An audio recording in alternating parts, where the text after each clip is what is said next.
All right.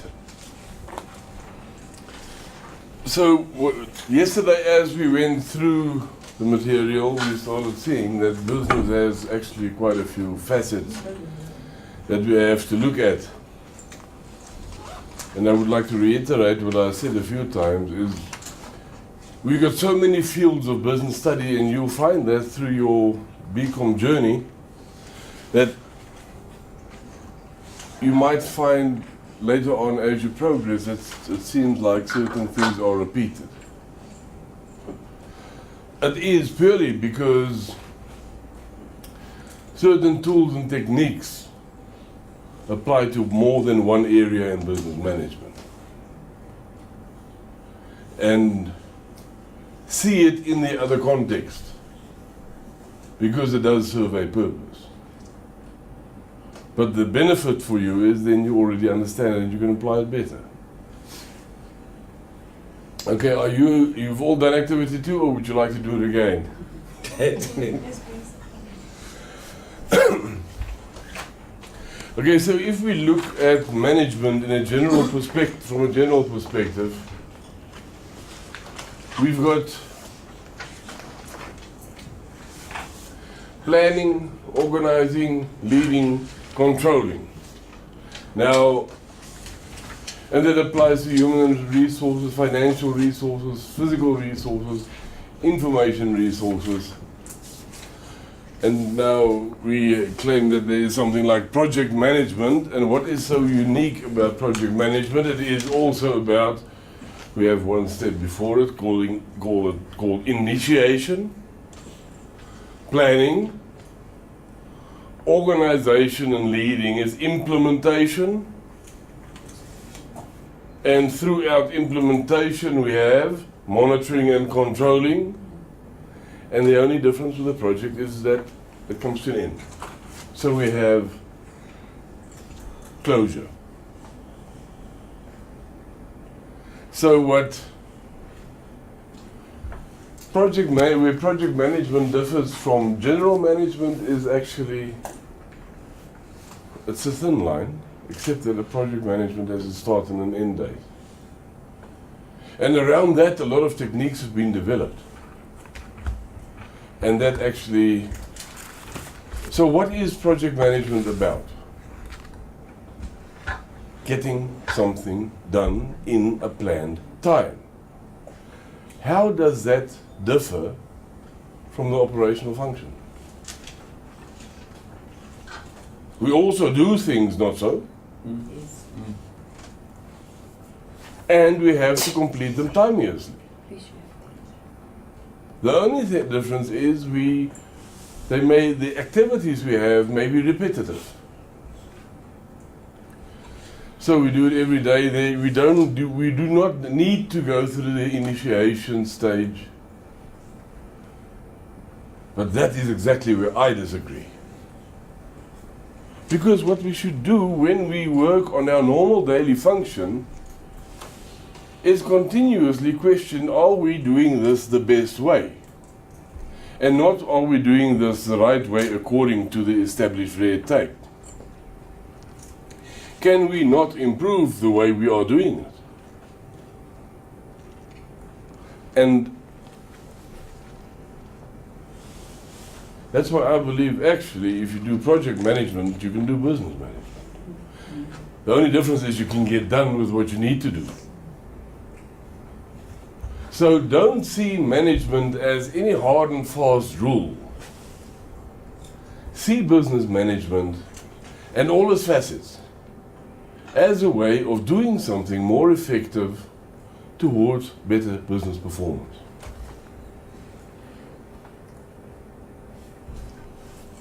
So you don't limit yourself. Say, no project management principles here because this is not a project. No, what we want to do is effective management. I've heard mostly from people that didn't complete it, from MBAs, they usually start talking like that when they say they're not going to smoke the pipe. Said, well, I will in any case not use in practice what I learned here. Now believe you me, I have done MBA and You must be totally insane to go through all that work and learn nothing from it. It's like studying for a medical doctor, go and become a professional golfer. Well, it might be more lucrative. Yeah. I don't know. But, but what is the objective or the purpose of the whole exercise? But so what I'm saying is, through the years, as you study, you got 3 to go now, so combine your knowledge to optimize it. Okay, so to this we can add numerous other processes. We do not have procurement. It's the same with the quadrant. If you start filling in all the functions, they will differ from organization to organization. But whatever we need to do to perform or assist the business in performing effectively, achieving our goals, needs to go through a process. But it should not be a linear process, it should be a circular process. So the management process, a little bit of a repetition, but we have our resources and it goes into planning, organizing, leading, and here we're going to a circular process, controlling, replanning, and which eventually leads to performance. Now we can have goal setting, the formulation of objectives. So the question is, when we formulate our objectives, and we set a goal, what are we doing?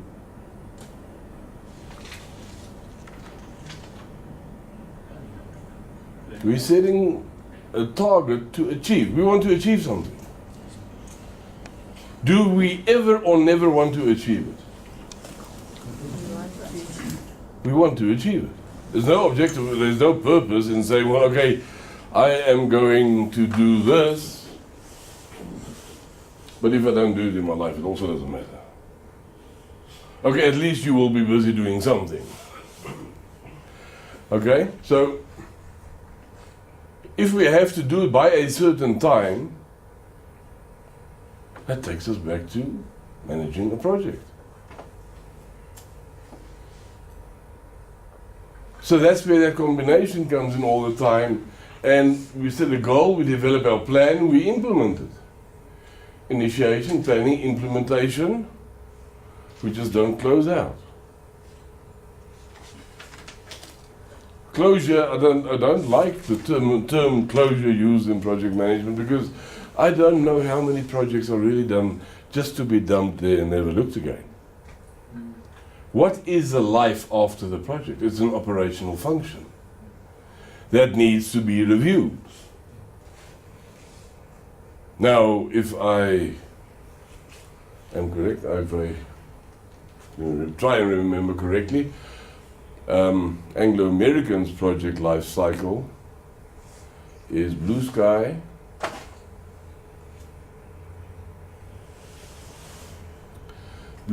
business case. There's blue sky desktop business case. That's not the right term.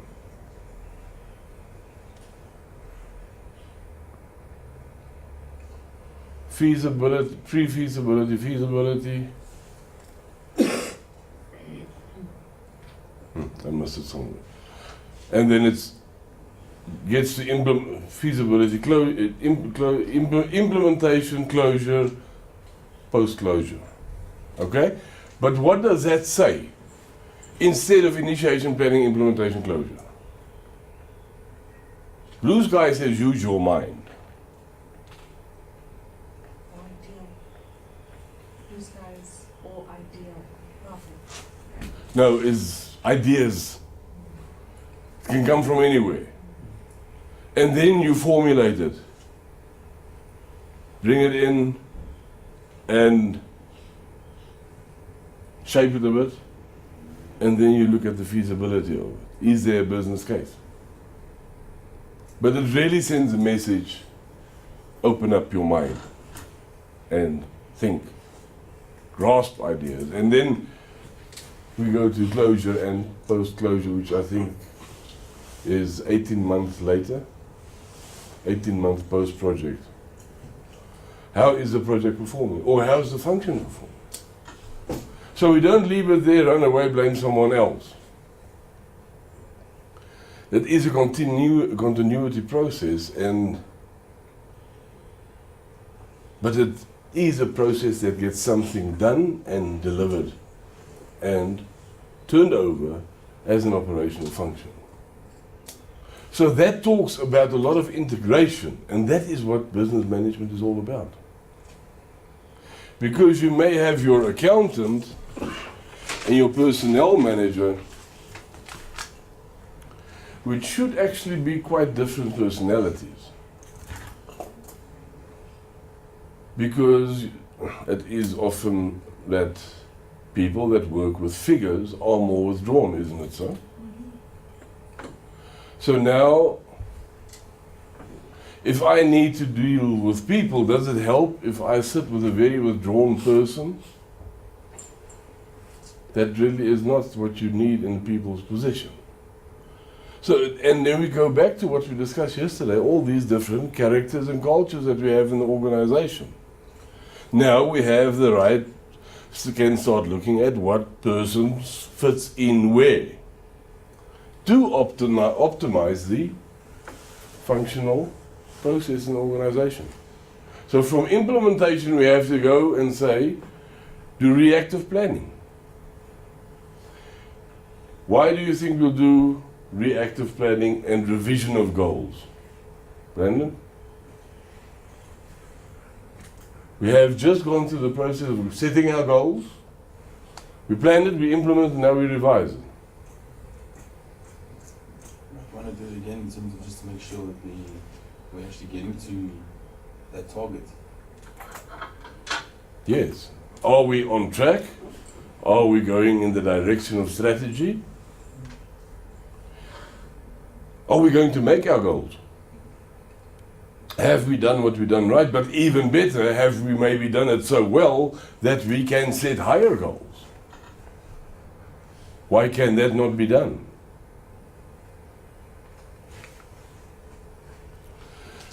So if we start with our strategic plan, we list the tasks, who has to do what, group it into jobs, that into business units, depending all on the size of the organization, the units into functions, and we assign the work, delegate authority, and we go back to improve the process, and then we might go back there to relist the task, or we might even go back to revision of the strategic plan. The problem is that often between strategic plan and implementation, we're sitting with a very big void. And it's that communication of what really happens at the coalface. What are the ground floor problems that need to be addressed? I have heard in so many organizations that they say, but management doesn't know what they're talking about. Have you heard that? Mm-hmm. Okay, well, who said it? No hands, no, right? Okay. But it sounds very familiar. It sounds like you hear yourself, isn't it?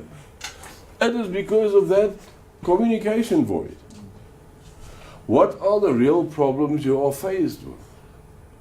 And that is an issue because it exists. And if we could have management support in the removal of these problems, to whatever extent we can extract better performance of the organizational functionality. Then we have various organizational structures. We don't need to look at this all in deep. Basically, what we say is we have a functional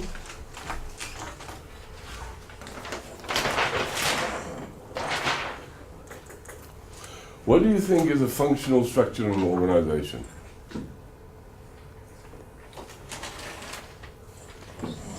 HR? I'm sorry, let me rephrase the question. What organization would have a functional structure?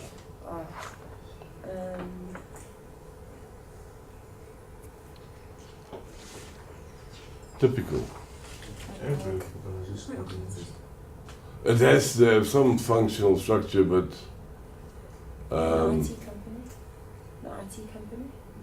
an IT company would be highly projectized, for instance. Strong matrix. Government government department. Typical functional. Financial. Yes, yes. Because they have to follow. There is a certain reporting structure. If we have too much innovation in finance, it becomes very risky. Fraud. Okay, so what would be a very strong matrixed organization? If, let's take something we all know, ESCOM.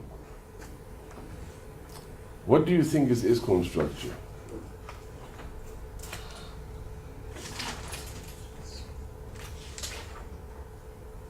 Think about ESCOM. What do? They have to, they have two major objectives. The first is to supply enough power. Right, there we fell from time to time. And the other is to generate new sources of power. So they have to develop and supply. So the supplying of power, which is very much the running of the power station, etc., including maintenance management, which again leans strongly towards project management, but that's functional. Generation is functional. But what they call new build, that's highly projectized. Those are all projects. Because the minute they are achieved, they have to be turned over to function and become operational and increase the power supply in the network. So what that means is we can have a little bit of both in an organization.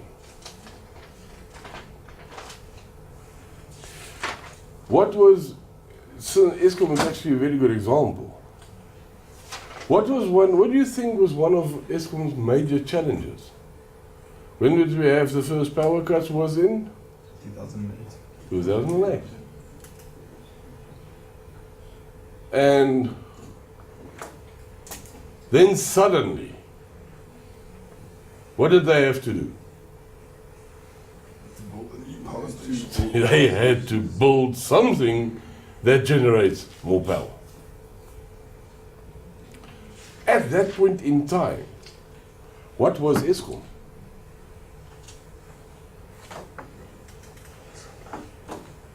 They were a highly functional organization, functionally structured. Because what did they do?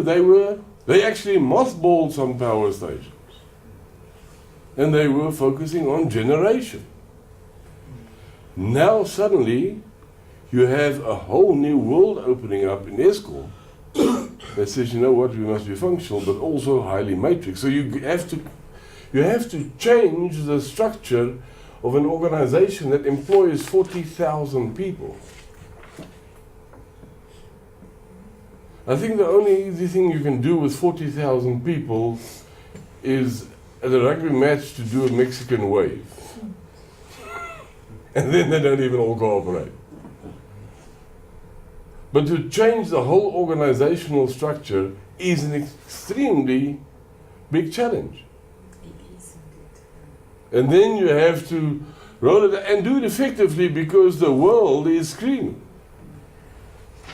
We often have ESCOM here at the Vinci, and at one stage the people said to me, you know, there was a stage that we didn't even dare wear our ESCOM t-shirts. But that was when the lights were going on and off in South Africa like a motor car's indicator. They said, we don't dare wear out anything that says we are ESCOM. We are bound to be assaulted or at least get some remarks. But little did the people know about the challenges that they were faced with.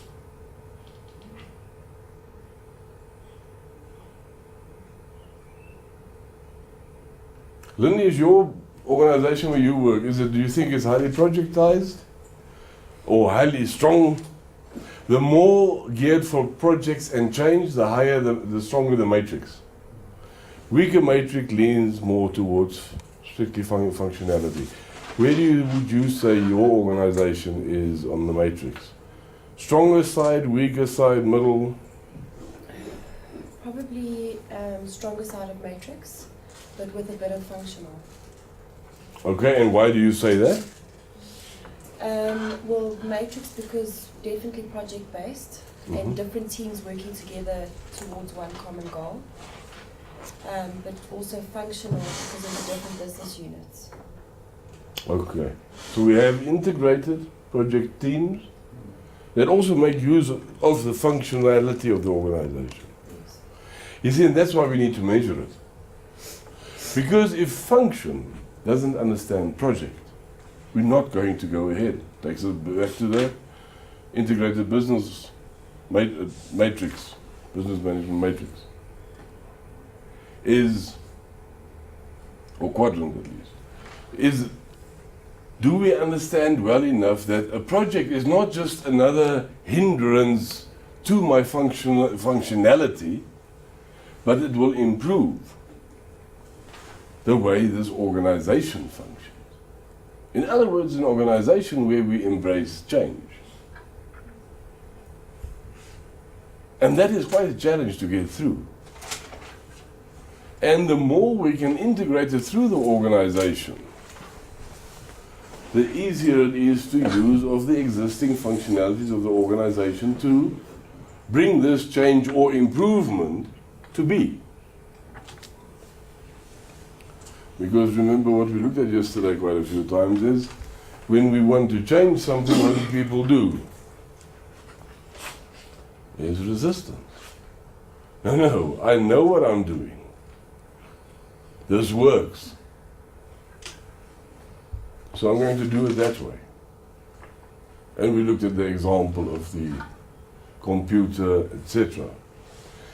So, Can I say more often than not, the matrix structures are either not understood or there is a bit of confusion and resistance in the if not process. implemented or managed correctly, it can create a lot of confusion. You've got a very good point there. Because then you get people saying, but what must I do now? Yeah, for instance, let me say you made a good example with a government department. You are having the chief directors falling maybe under the head of department, but will be having the districts directors heading different districts, reporting to maybe chief director districts. But the head office will be having maybe chief director veterinary services. And veterinary services is not necessarily based at head office, based at district level. At district level, in terms of operation, that's supposed to be reporting to the district director. But in terms of reporting, the chief director at the head office will want them to perform, to give reports, so on and so forth. That's but one of the examples that we are encountering.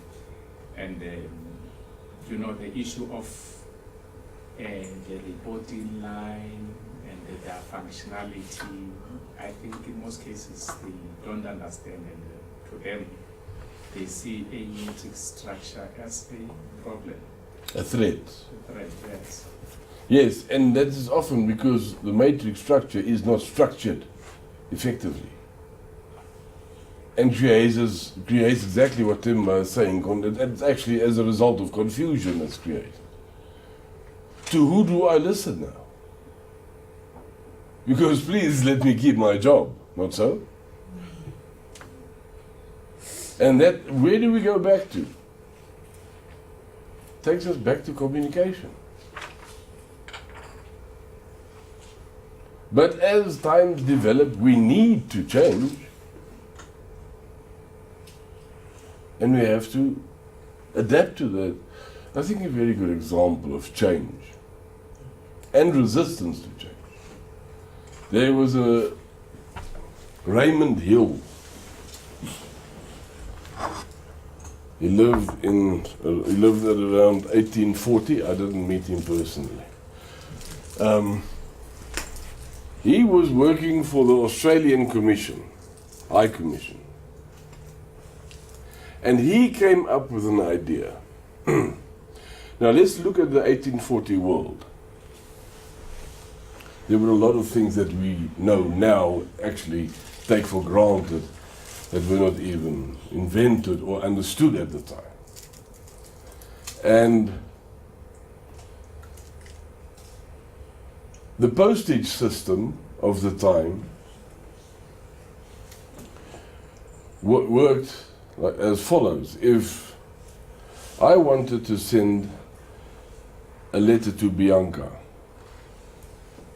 I would give the letter to, well, let's say Zama wants to send a letter to Bianca. I'm the postman. So Zama gives the letter to me,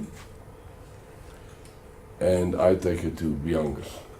By whatever means I get to her district, but I deliver this letter.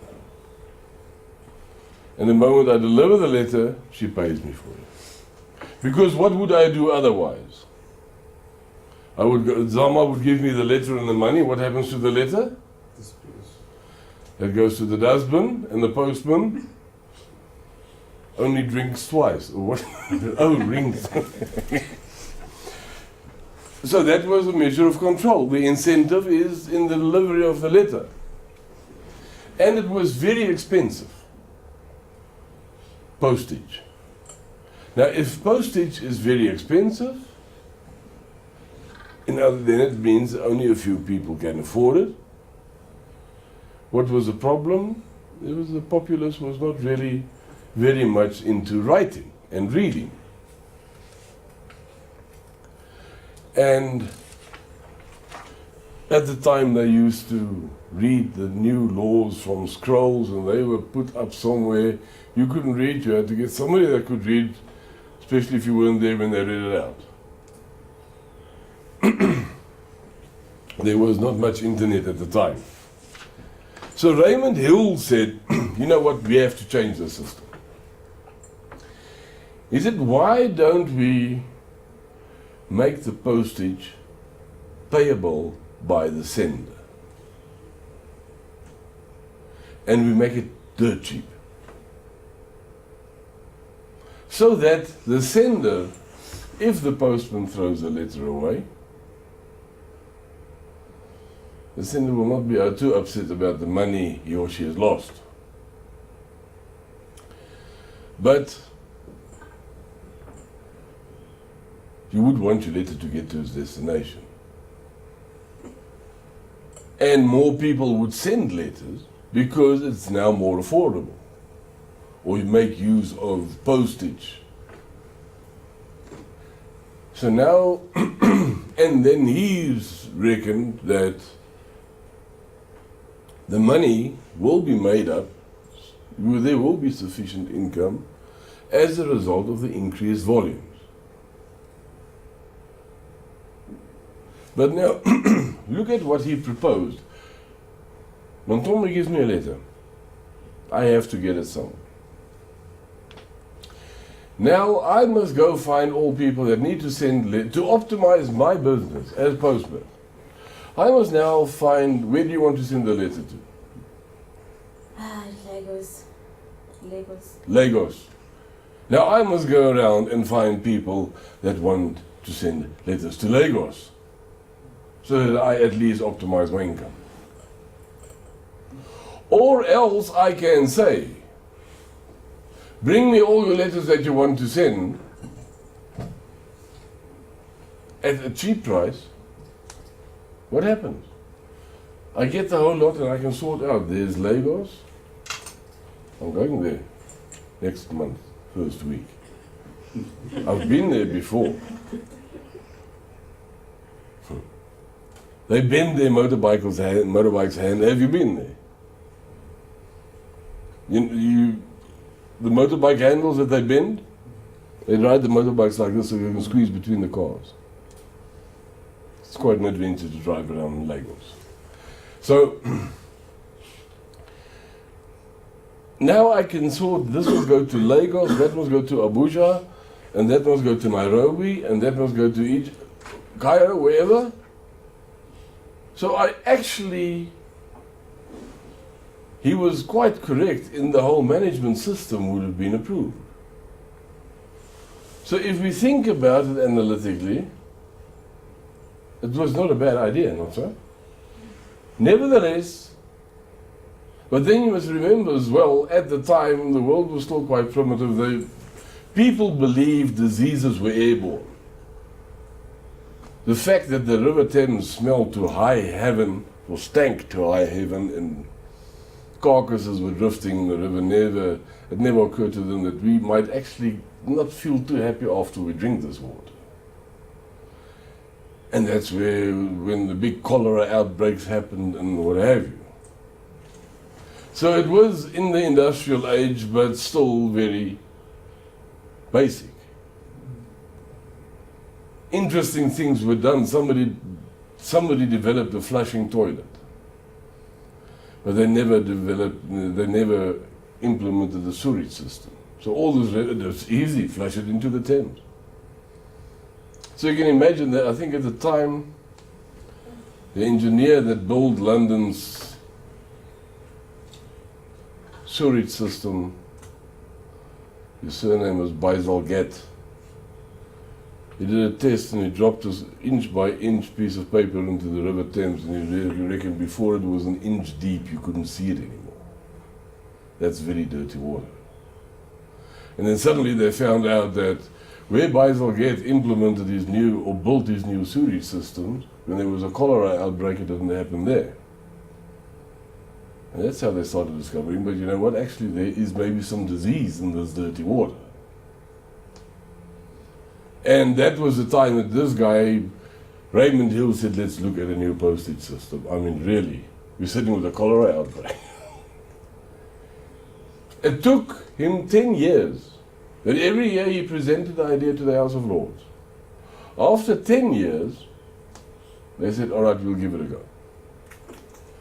It was so successful that within the next 10 years it was introduced into another 50 countries worldwide. So once it works, it rolls out. But what did the stamp, that small piece of paper? Because that was one of his reasonings. He says we don't leave the money on the envelope. We give the people a token on the envelope that says the postage has been paid. And then we collect all that money and we will pay the postman. What happened? Do you know Waterman pens? They're quite expensive. Waterman. They're in that category where they don't call them pens anymore, they call them writing instruments. Have you ever written with a Waterman? I've got one. Have you got one? What's that? You know you have one right in front of you. This. That. What make is that? The Bic. Yeah. That is exactly from the same production line as Waterman. Because Waterman said we have to develop some cheap writing instrument, we call it a pen. Because everybody's going to start writing. I mean, and there weren't enough chickens to pluck feathers from at the time. And so suddenly, by introducing a small piece of paper and changing that system, making it available to more people, what did it start?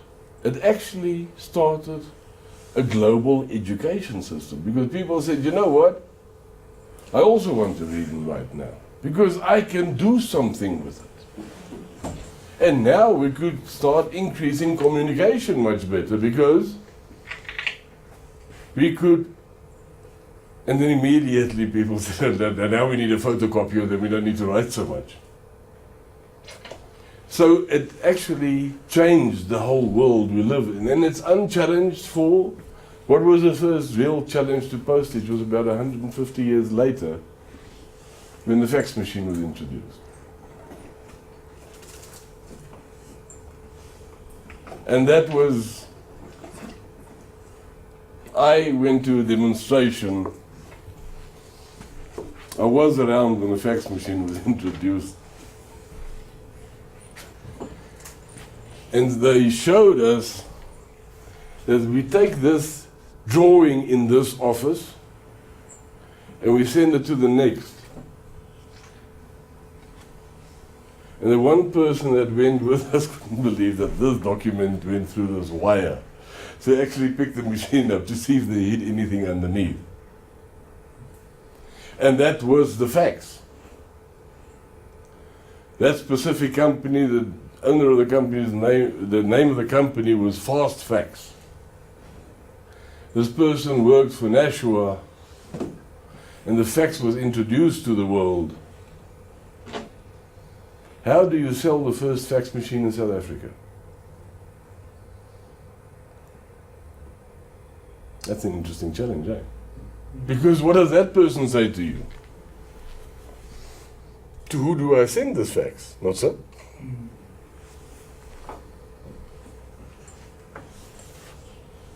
So he had quite a brilliant idea, and actually so logic. He started with legal firms that had to get a contract quickly somewhere, but legal firms with multinational offices. So you can now get this across borders even. So don't try to sell one machine. Minds, plans, structures, engineers. You don't have to explain. Have you ever tried to explain a drawing over a telephone? Maybe you have, but have you seen it? That is the question. And now suddenly we could put it over the telephone line. And then the first rival to postage was the internet. And what do we do now? We send far too much of it around, because it's so easy. But as we went from postage to internet, that is how postage, that was about the same revolution for the classic postage to go over to the stamp. That's how available it suddenly became. And that, of course, brought with it a total new structure for postal services. How does it work now? Can you imagine implementing that change?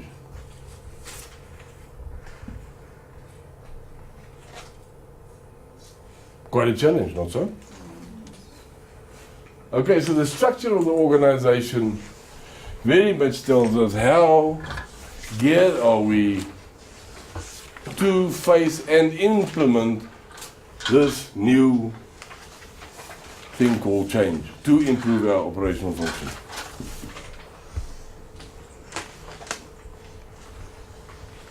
Okay, leadership. If you look at leadership, there are some components of a leadership task, which is leadership itself, motivation, the understanding of human behavior, and communication. And communication also means you don't always need to say everything. You say what is necessary. Purely because of interpretation. So it may very well be that sometimes when people say, but this management doesn't know what they're doing. No, it may be also that management only wants to give out limited information until we develop to the next step. Because if you make too much change available to everybody at once, we must remember the normal reaction to change is resistance. So suddenly we may just actually have resistance out against the entire strategic plan.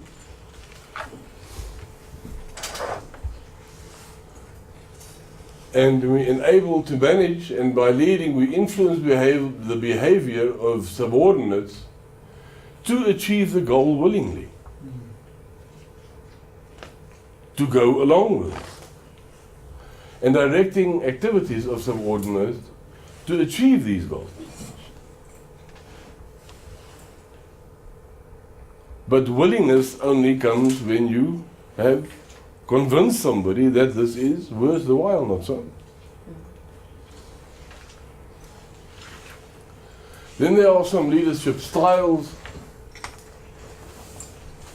They say the Bible on leadership,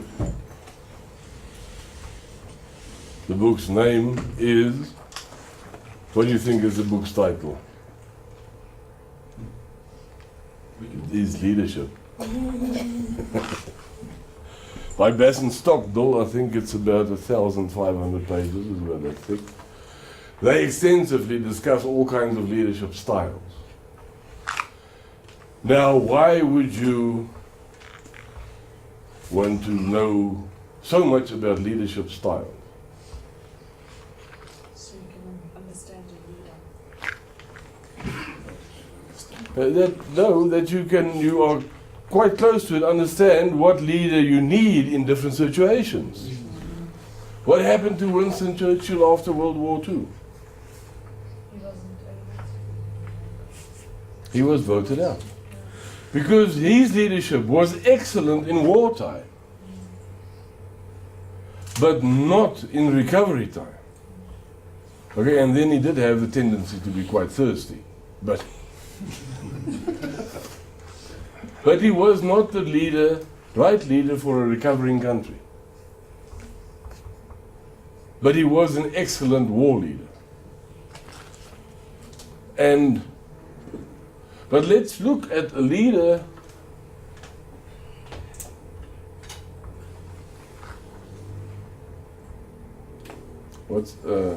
let's say a retail store, a leader in retail management versus a leader in the military arena.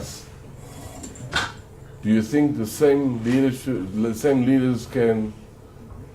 leadership styles can be applied? No. Definitely not.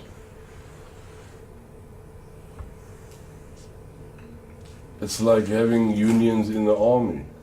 It does not make sense to me. Can you imagine if you are in a conflict situation and say, right, now we are in battle, but please hold your guns. We're just getting agree with the union before we make this next tactical move. You're not going to fight too many battles. So we need leadership styles in your military arena. It is typical, especially where conflict is involved. You have to decide now. And your decision may be life or death. So unfortunately, leaders do not always only take good, nice decisions. It's not always only a decision between good or nice and not nice. It's very often a decision between what is not the nice, what is the worst.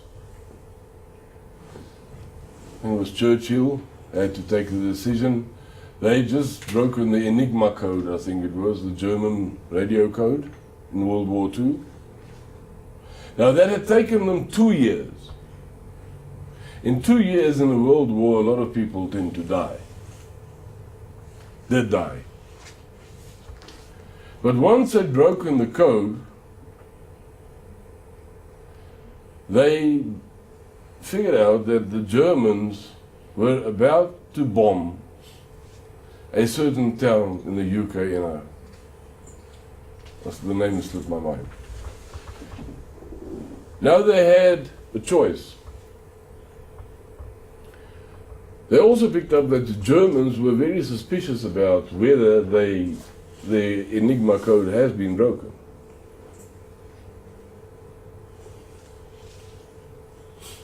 Now they had a choice.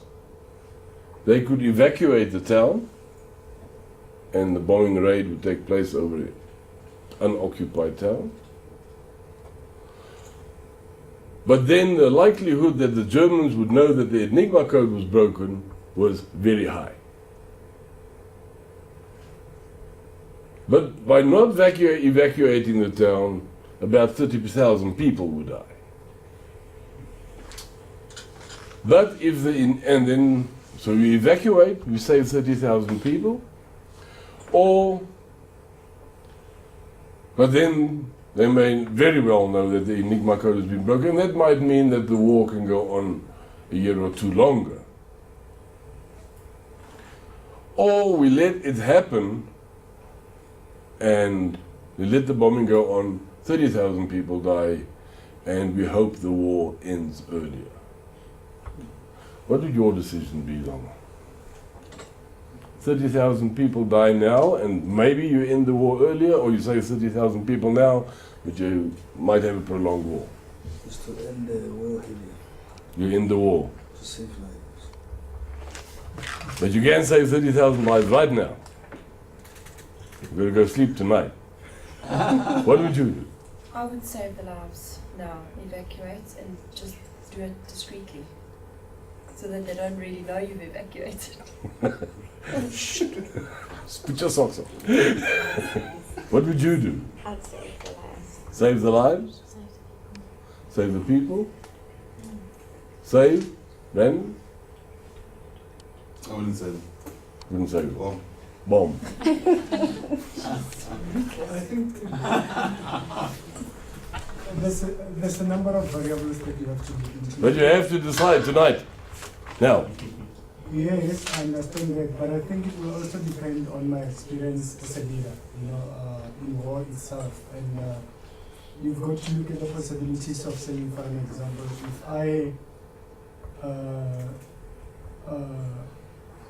if I save the people now, the way the war has been going, what's the likelihood? Am I going to save 30,000 people now and have more people dying? Well, that is a decision. The definite is you can save 30,000 now. The maybe is you might save a lot in the future. Mm-hmm. Which one would you take? I'll save people now. Save now. Save. I'll say, what if you say one night and you know exactly what time they're going to bomb everything, all the people, and you tell the people to keep it quiet but tell it to the neighbors, not to the higher authority. Save undercover. Yeah, get them under the ground so that they can build an underground space, and that's what saved most of the people in those days. So I think save the people, and they think they have bombed them, and end the war again. But they can't dig bunkers now. The planes are in the air. You have to decide. How are you going to get 30,000 people out of town when the airplanes are in the air? Quickly. They're going to run. Say it's possible, but the fact is you have to decide, are you going to evacuate them? Because if you evacuate them, somebody is going to know. Some spy will pick it up and say, listen, they knew about these planes. But exactly, evacuate them under the ground in their own home. Then they So you have to tell them, quickly dig because you're getting a bombing. But then they'll know about the bombing. Yeah, but not just Not the really. people, not the authority that's running everything. And they won't know because they'll see the people are still there, they're still busy. So they still think they bombed them, killed them. But the decision, you have two choices, bomb or no bomb. No bomb. But No bomb. okay, But well put protected. them under the ground, then they can bomb. Bomb them safely. Bomb discreetly. Why not? Exactly what she said, discreetly, doing it discreetly. Put them under the ground. There's something in there. Okay? What would you do? I'll save lives. You'll save lives. Timber? Save lives. Save lives. Save lives. And I can tell you a true story that happened in my country. You know that there is war there. In 2008, there was one of our province which was invaded by rebels. Now the president decided that he would bomb the province and kill everybody there, including his own people. Now when the Congolese people heard about it, they hated him very, very, very bad. So it's not a good decision to take. So if you want to act like that, you have to advise your people to evacuate them, and then maybe try to bomb them. But you wouldn't bomb. Me, no, I wouldn't. Okay. You? Save people. Okay, to be honest, I think I'm what Zamin Brendan. Reason being, amongst those 30 people, there might be spies. So you can tell those people, but you'll never. That was the problem, why they couldn't evacuate. Yes. So now I'm thinking that it's better to bomb those 30 people than prolong the war and lose more people. 30,000 people. Sorry, 30,000 people than prolong the war and kill more people. Yeah, then you might lose 1 or 2 million. Stanley? I think I'll go for, they say that cut your losses. Bomb. Because one or the other, either, look, you might contaminate. Primarily what you want to do at the end of it all is to ensure that this stops. And yes, it comes at a cost. This cost could have been that you've taken some of your people to go and to say to them, go and fight and do this, and then they get affected themselves and get killed and all that. Now, if you make a sound decision, you immediately know how much is your loss at that stage. That they are 30, that's fine. 30,000 what? So weird. But are you sure? What do you think Churchill did? They won't. It's not a guarantee Yeah. that the war is going to end. end. Yeah, but now the one who's alive, the one who's safe, is the one, the one that if I leave these people, there's this one who's safe who might say to me, why didn't you save me? There's life there, and there's life this side. Now you have to decide which part of life you actually sacrificing. But you see what we have to face sometimes with leadership, because at the time, who was the UK leader? Churchill. He had to take that I know decision. about that. What did he That's do? something to do with- He allowed yeah. the bomb. He bombed. Because those 30,000, Yeah. It's difficult dilemma. one of But now you see, alive, now if we analyze the greater picture, one is killed. what What will you say? did that decision, did that maybe contribute to the fact that he was not elected as Prime Minister after the war again? It's, No. You don't think so? Do you think it might have contributed? I haven't got any facts on whether they did. I'm just speculating.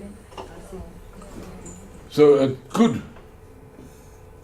Well, I'm sure the families of those people would not have voted for, but they reckon they did distribute the misinformation to the Germans by using the Enigma code. And the misinformation that they distributed was the reason for the success of the Allied invasion, which led to the end of the war. Will we know definite?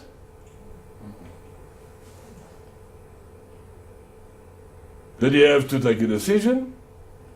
That's the problem. If the war lasted till 1950, maybe somebody would have started saying, but why did you give the Enigma code away? So and that's the challenge of leadership, is there are decisions you have to take. Fingers will be pointed at you.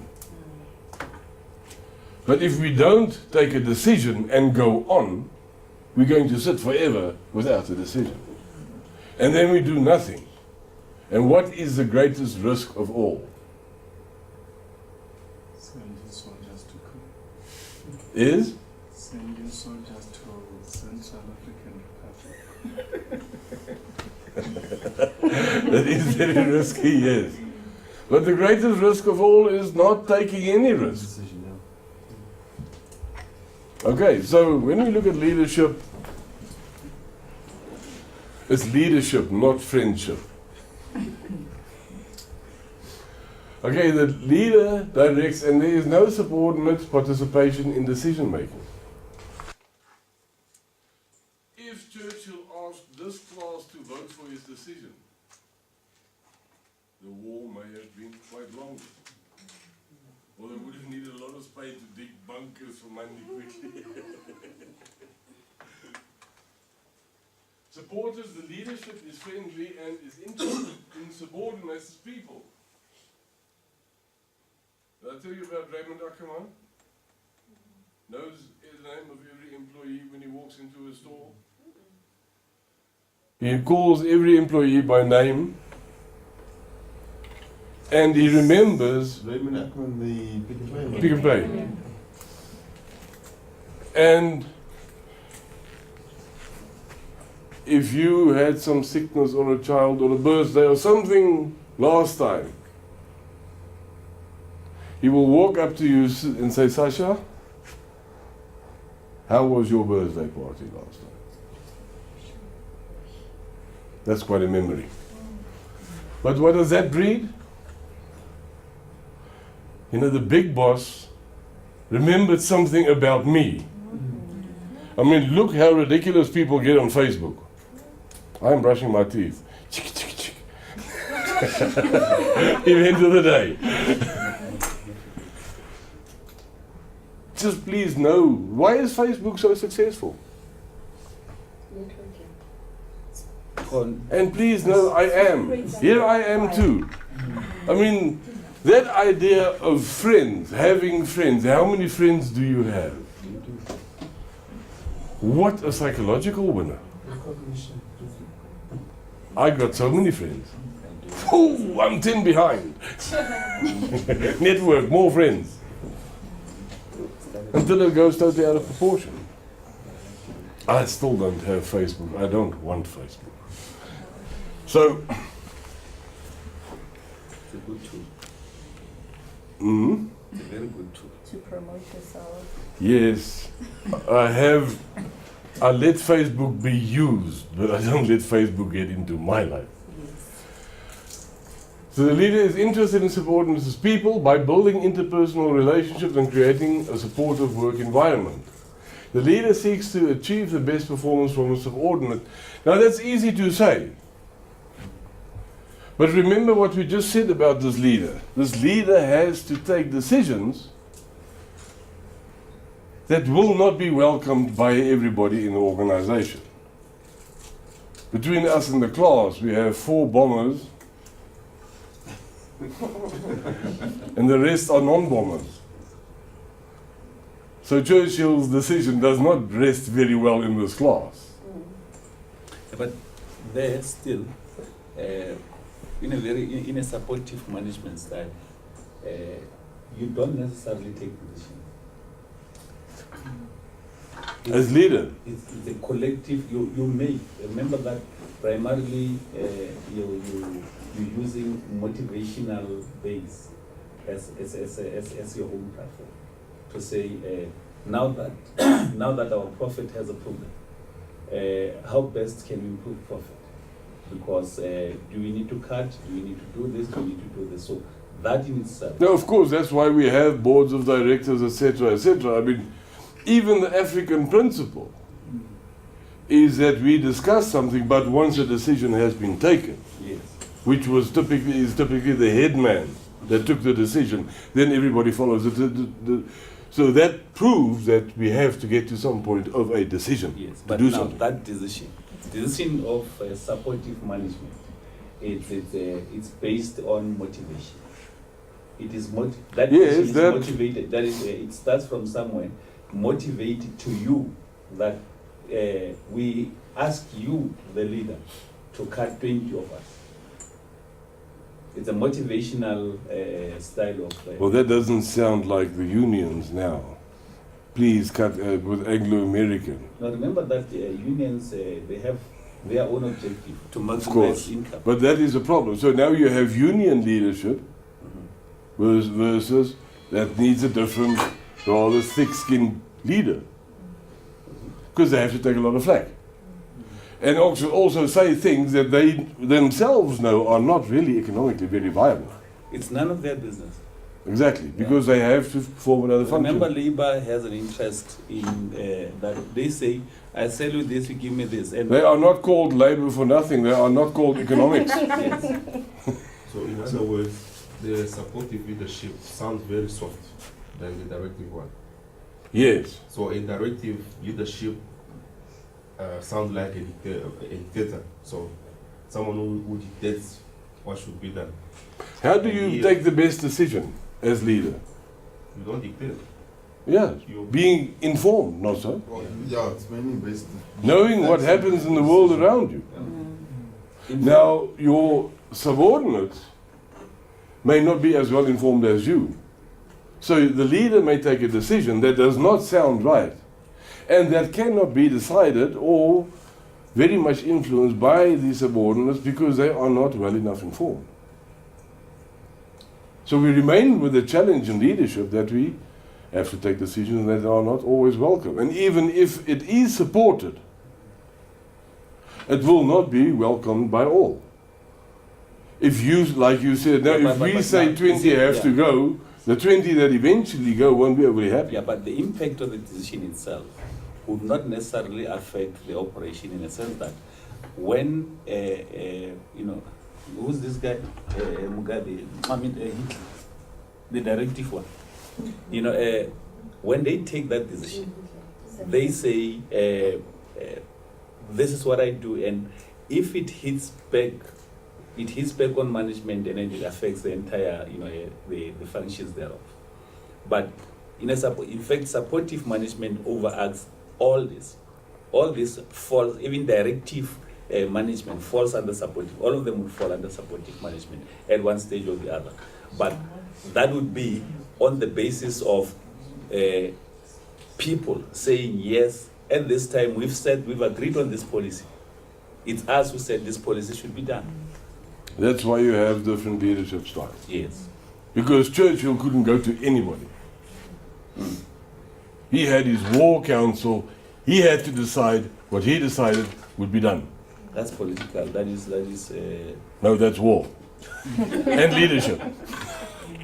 So, but that's why Bass Stockbill is 1,500 pages on different leadership styles. It's because we need different styles for different types of organizations and different situations. Yes. I'm just thinking, going back to the example of Raymond Ackerman, that I think if you take directive and supportive, and also even the other two styles that I think it's best for a leader to function, you know, from a perspective of situational leadership. You know, Raymond Ackerman, for an example, what you've just talked about, you know, his management by working around, you know, principle. You know, at the same time, he's a very directive leader. And also at the same time, you know, he allows his teams, you know, to make contributions, you know, especially I've read all three of his books, you know, especially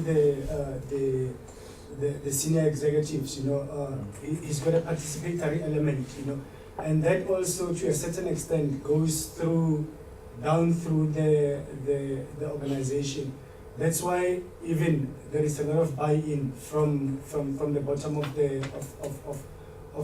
the organization. A very good example of that is that if you look at the strike impact that Pick n Pay has had, they've had quite a number of strikes, but the impact was not as much as in organization where you have, for an example, a leader who is very directive, you know, who does not get involved with people within the organization. Well, I think that takes us to the same point that I mentioned yesterday about sustainability reporting, that these companies were less affected by the recession because they were more in touch with their surroundings. Yes. But I mean, Raymond Ackerman not only knows his people, he has various other... Sometimes he has to fire people, and he knows those people. What was his business strategy? We're going to discuss that later. Just remember that isn't one of the activities.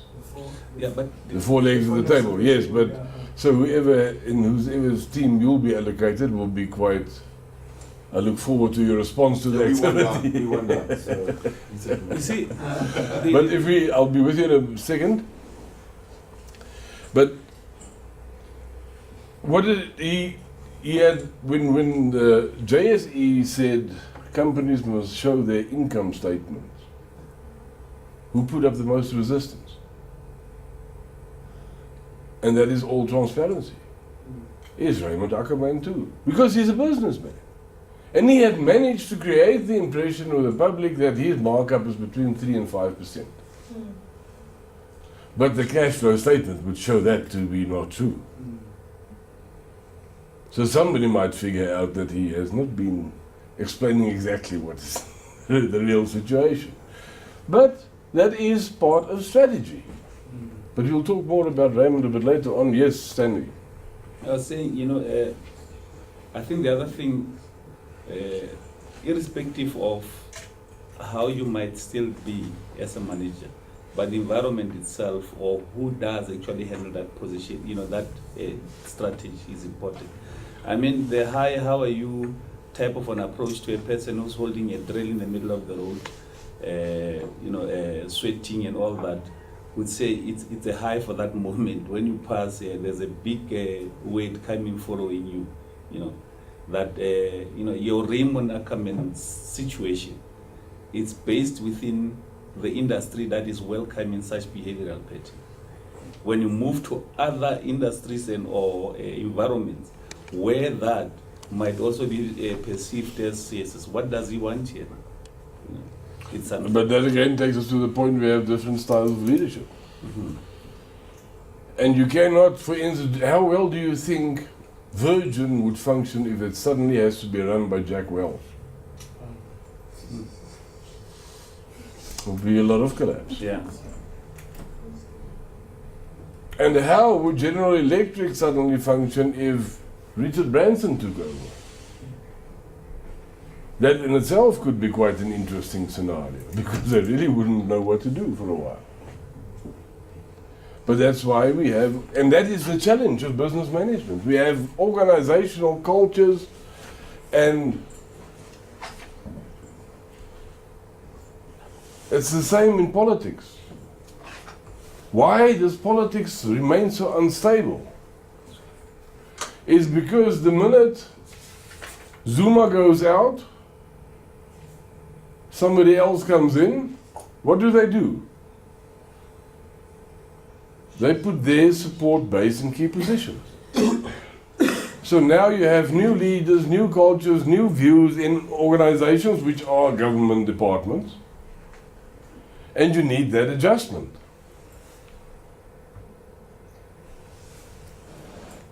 And the more the friends are, the more the adjustments are. But that is all about positioning. It would be quite difficult for Zuma to run South Africa if he had all key persons in the cabinet with Mbeki supporters still.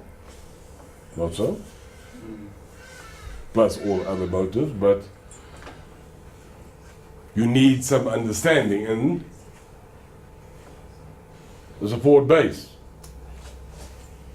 Participative, the leader asks for, receives and uses suggestions from subordinates to make decisions. Very much what Stan has been saying. The leader places emphasis on the staff functioning as a team, as sharing some of the decisions, and that I think is not done often enough.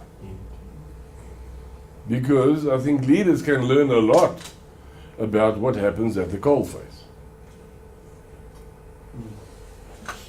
and achievement-oriented. The leader sets challenging goals for subordinates and shows confidence that they can achieve the goals with relatively little supervision. In other words, I am not looking over your shoulder all the time to see whether you do it right. But my function as leader is to give you sufficient confidence. So you believe that you will do it right. Then I have won half the battle, not so? What is the difference between directive and achievement oriented? It's the opposite. Supporting expenditure. What's the meaning? With achievement oriented, you have much more. You will have subordinate relations. Directive is very down to it's dictatorial. Yeah. Directive is military leadership. No, but I mean, to me, it's still the same. To me, they're still the same. There is no subordinate participation in decision making. The leader sets challenging goals for subordinates and shows confidence that they can achieve the goals with relatively little supervision. I don't direct what should be done. I empower you to take your initiative and achieve the objective. Here, I tell you, this is what you will do. And you say, but what if I say no? This is what you will do. As long as you do what I say you should do. Yes. That's exactly what you say with achievement. No, it's not. Read it. No. I give you all that you have to do. This Yeah. is what you need to do. You I don't- set goals. What I want you to do Yeah, that. I've set goals. I want you to take this laptop and put it there. And No. What? I want you to use this laptop. You must learn how to use it. Ah. I don't say to you, no. Let's- yeah, let me I finish. know what you say, but let's No, take but the no, laptop and- we're not going into splitting hairs now. If I tell you to function this laptop, I want you to do the business function on the laptop. I don't tell you I want it on Windows or it must be done on Apple. That I leave up to you. Yeah. Directive, I tell you, we will use Windows 2010 and that's it. Okay, but maybe that is when we give that mandate. If I want this laptop on that table, using achievement orientated and directive, how do I approach it? So you want this laptop on that table? Yes, and I have to take it. That's Is not- that what you mean? No. That's You want it on that table? Yes. Now, Isn't it? I want to say to you, take this laptop and put it on that table. Yeah, but I throw it to him and he puts it down and says, No, that's not competent. That's not competent. When I give you something to say to do, it means I know. now you are talking realistic competence. Yes. I may be wrongly informed. Yes. That computer has to get there. Yes. But now, and that's why I say don't split hairs. The principle is, you don't tell me, I tell you, pick up that computer, take 3 steps and put it down on that table. That's directive. If I tell you, get that computer to that table, I can pass it to Zama, he catches, puts it down. So then I have some authority in the decision. Whereas if I have to do it exactly like you tell me to, that is directive. In a combat situation, what do? What decisions are taken? Directive. You go there. And that leader has to know, well, let me just hope that this person doesn't catch a bullet on the way. But that's the decision. You have to go there. That's why I made the statement and said, I don't see a place for a union in the Defence Force. Because there is no negotiation. You can't get everybody together and say, right, who's going to take this run? We just want to say goodbye to you. So we have to take directive decisions. But the situation lends itself to it. Otherwise, we'll take no decision. So in the workplace, in the commercial workplace, you can have a manager that has all the styles, attributes of all the styles, depending on his Well, environment. can I go back one step and say, what's the difference between management and leadership? And that is important. Leadership is that activity to take the right decisions at the right time. So he can bounce between. But the management is to ensure that those decisions are carried out. So leadership is taking the right decision at the right time. For instance, don't throw the computer. It's risky. Management is that function that ensures that that decision is carried out. Were you ready to catch the computer? You see, that's the risk. Okay.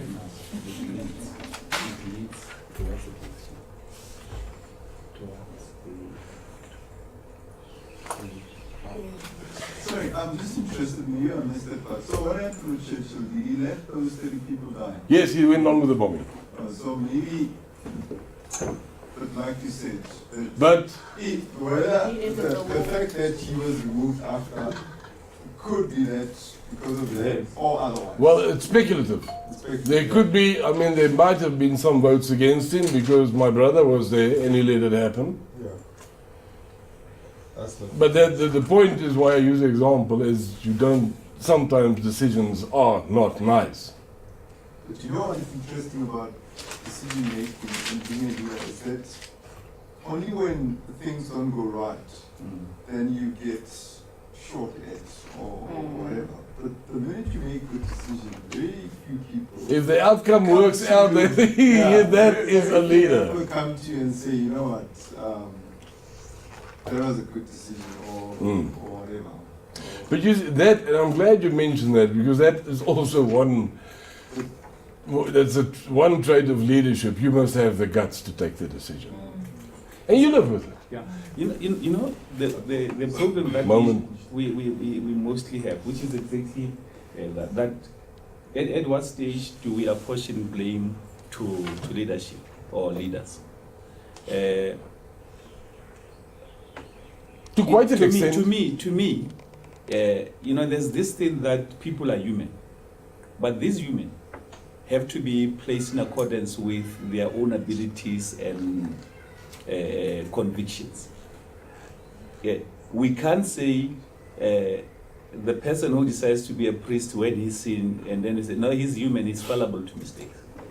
We have to take you and really put you there and ensure that, you know, knowing that you're not one of us. No, as leadership carries responsibility. Let's take for an example Jackie Salebi and Agliotti. You are head of Interpol. I mean, you really have some access to information. Yeah. But you don't pick up that your best friend is a criminal. Really. That's quite intolerable. No, you know.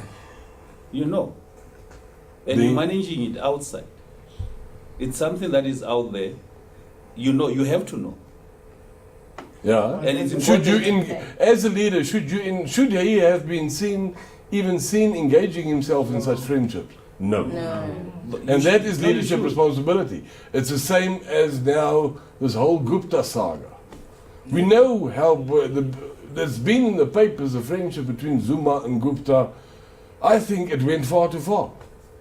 The good person that I believe is accountable is Zuma. And we can now want to say it or not, but that is what I believe. It goes back, doesn't it go back to the values that you have as a leader? Because the values that you have as a leader, they will influence how you manage those relationships. If in my values, for an example, I don't rate highly the question of credibility when it comes to associating with somebody like Agliotti, and or anyone for that matter, without looking into their character and who they are in that particular position, you know, being head of Interpol for an example, you know, if that value is not strong enough, you know, then I would not pay much attention to protecting, that credibility. And that goes back to what Simpiwe said, that I think that the act of leading itself, you know, carries an inherent risk in that if you don't manage all these things that tie up to your credibility, then you risk losing the position that gives you the ability to lead, for an example. I think that's also the reason why you'll get a leader, even having produced results, good results, and the board still releases the leader. It's for cases like that, whereby you don't manage all these things that surround you as a leader. There could be some undercurrent that can be detrimental. Because if you trust me that I can do the job, yes, you I see, can do. leadership is then I will appoint a person that I may not necessarily like, but I know that person is competent. What is my leadership objective? Is performance. I want to get the job done. It's what I said yesterday. It's a team, it's not a friendship club. We have to get things done. Now the problem is, how do you know that this job that I do? Well, what I know, can I maybe bounce you how? Well, I can say how I may not know. Yeah. May know that the person is not competent if I put friends in positions. Not for friendship's sake and not for competency's sake. Then I know I'm barking up the wrong tree. To say that I have a guarantee that somebody will perform 100%, no. You can't, that you cannot expect of anyone. So hard in politics. Because we're dealing with people. But to go the wrong direction and continue in that direction, that can be quite obvious. And then to stick to that direction. I couldn't believe when Jackie Celebi said, but Angliotti is my friend, finish him klar. I mean, really, I think there could have been a more subtle remark than that. No, But that is there why I are was so saying. many things that I can also testify or confess. There are certain things that I do, my best friend doesn't know. Yeah. I'm telling you. Yeah. And everyone has that. Everyone has that. Look, Of course, everybody has a... because of the It manipulative. doesn't mean you can't have a private life. No, Yeah, but that's not what I said. because of manipulative ways of people who gets into relationships.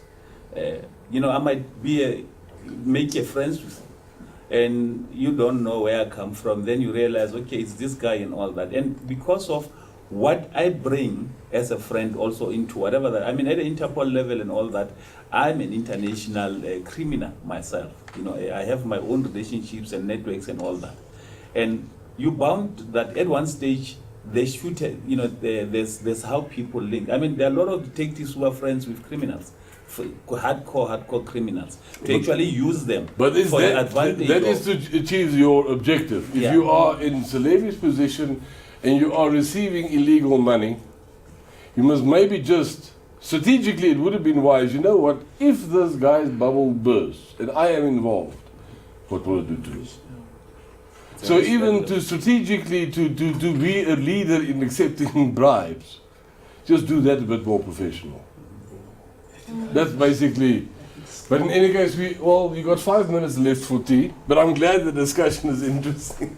But I think maybe what we need to look at, I don't know, at one stage, is that irrespective of whatever leadership, irrespective of whatever performance is actually expected, the competency aspect is the one that matters.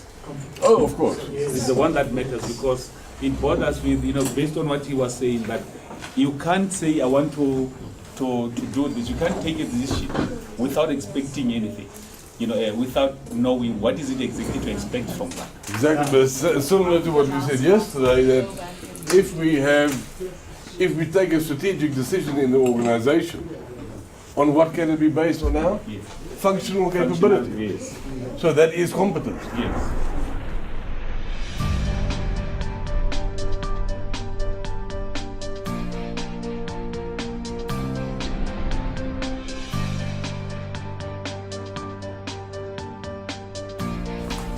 In South African management, we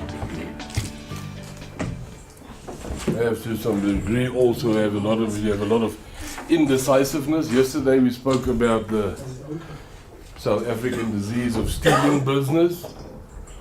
and in some cases too much greed, which really overloads transactions.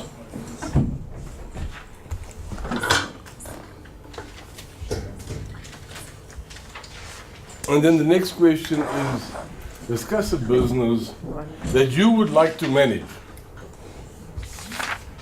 And that's the main question of the PMA. So you can discuss your company that you want to manage, where you work now, and what you think can be quite different, because there we make reference to the Purple Cow by Seth Godin. Now, what is the story behind the Purple Cow? Isn't it a reward system? A reward system. It can be a lot of things. Let me tell you where it comes from. Seth Godin wrote, he said, you know, him and his family were in Europe. And they were driving along these lovely, beautiful green meadows. And there were these Frisian cows. And that looked so beautiful. They stopped and they snapped away with the cameras. And they drove a bit further and they got these more cows, more photos. But not as many as the first time. And as they proceeded, the photos became less and less, and eventually it was past the cows. He said, but if we had seen a herd of cows, and in that herd was one purple cow, that would have stopped. And that is the principle of the purple cow. What will you do with your business? What is the purple cow in your business? That one that will make people stop and say, whoa, I've seen this every day, but this is different. What's that purple cow? That's innovation. I have to tell you, a student from this same course, in fact it was with the first BCom group, had this challenge. And as a result of stress and maybe a bit of age, one of the students in the class, well, he wrote it in his PMA, he said he sometimes has a little bit of a sexual problem. And his purple cow was Viacom. He said, because, never mind the problem, there's a major risk out there, and that is AIDS, HIV. So condom is a good thing to use, but in what he would really like is a Viagra-coated condom, and he called it Viacom. That's a purple cow. How did you, in your marking of the... He got a marvelous mark. I thought that was so original. Very handsome idea. Okay, so what I'm saying is you can really use your imagination.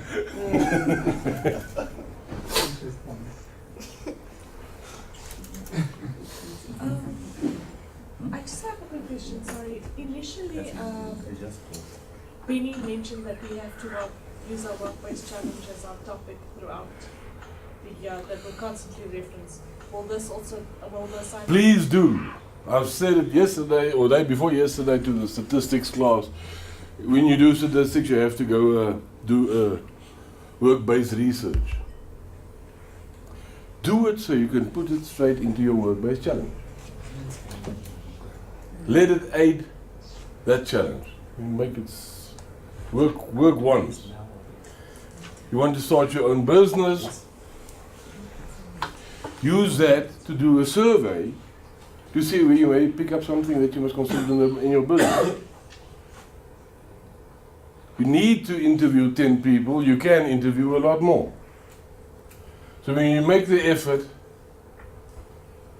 use it beneficially. And this same. You got a question here, the purple cow question. a business you would like to manage. You can have a critical discussion on your workplace. Look at the work-based challenge. Say, right, but this is what I want to discuss. Your work-based challenge can be something like starting your own business, and what are the challenges you face? And what will your purple cow be? We think with airlines, what was Kulula's purple cow? The fact that HRK. they could have domestic flights for the cheapest in the country. Cheapest costs. And how can they play? I thought it was always there when they started. You just about to start, and then the lady starts making jokes about, putting your head That's down a the purple seats cow. and kissing your butt and But you mentioned is competitiveness. That's something different. It's a purple cow. And you need to fly Kulula twice and you're tired of the jokes because they repeat it. Did they invent it? No, No, this is it's from America. It's an American airline that did it. Southwestern- That's right. Southwestern Airlines.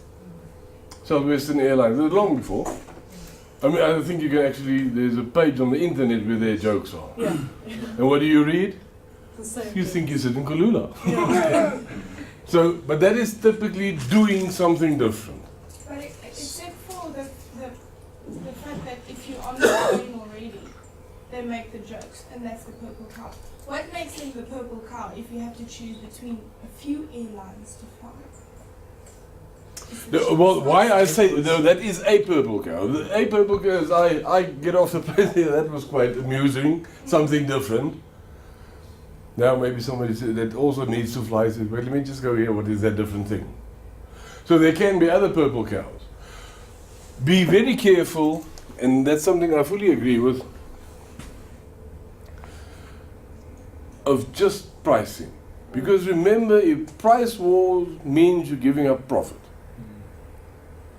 The art of business is to get your margin just up to where you're going to meet resistance.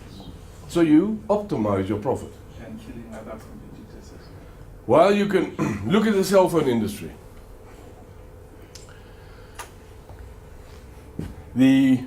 That's quite interesting. The marketing director of Cell C was a guest lecturer when I did MBA. And I said, and they were really having a struggle at the time to get some marketplace. I said, but why not cut the prices? For the reason that, firstly, there is a lot of margin. Secondly, you can attract a lot of market because both Vodacom and MTN were very established. But I suggested a price reduction because Cell C was up against a lot of odds. And his response was, the very last thing you do is start a price war because you fiddle with the bottom line. And then what's his name, the guy that started Vodacom?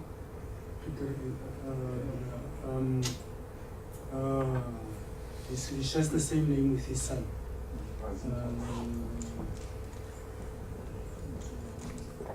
The double barrel surname. Alan Not Craig. Alan Not Craig. Thank you. What's the first thing Alan Not Craig did when you walk into Cell C? Price. 99 cents. Yes. What's the first thing I did? I phoned my lecturer. I said, I told you that time it would be the right thing to do. That was nice. But it is the last thing you want to do. You must protect your profit line as much as possible. So, but in certain industries, especially if you're competing against government subsidized industries, it becomes quite difficult. But just keep that in mind, that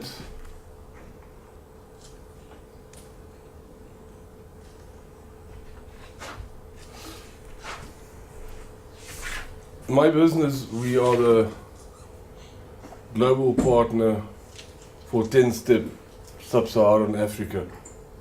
It's project management. And we got a contract to introduce a project management methodology for the government of Rwanda and all its ministries. It's quite a nice project to get. Cut a long story short, at the end of the day, we were slightly more expensive than Pricewaterhouse, which is quite a big organization. They had one meeting with Pricewaterhouse, and they said, no, we get the contract. And it was just the approach. We made it a very important issue. The importance of the effectiveness of the methodology to the benefit of the Rwandan government was on where we put our accent.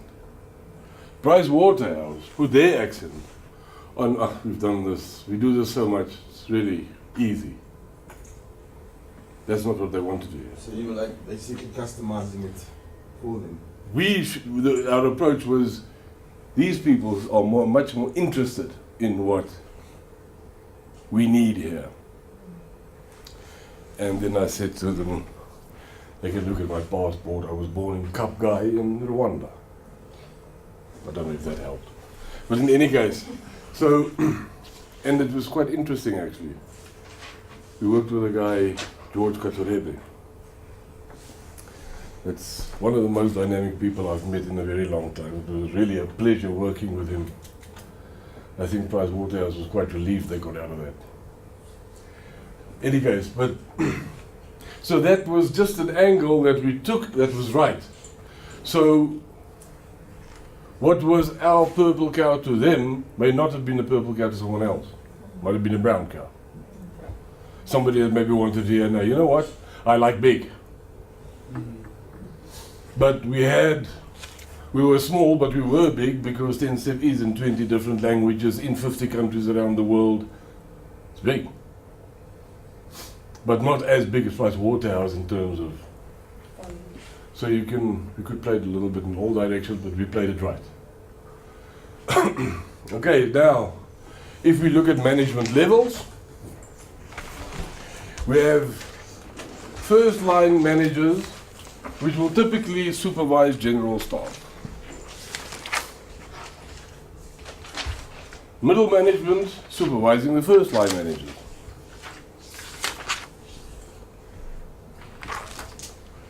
And then we have senior management, which has to ensure that there is cross-departmental responsibility. So now, that is quite challenging, and I think if you want to write about what is lacking in South African business management, that is an area that's lacking seriously. The integration of the functions in business.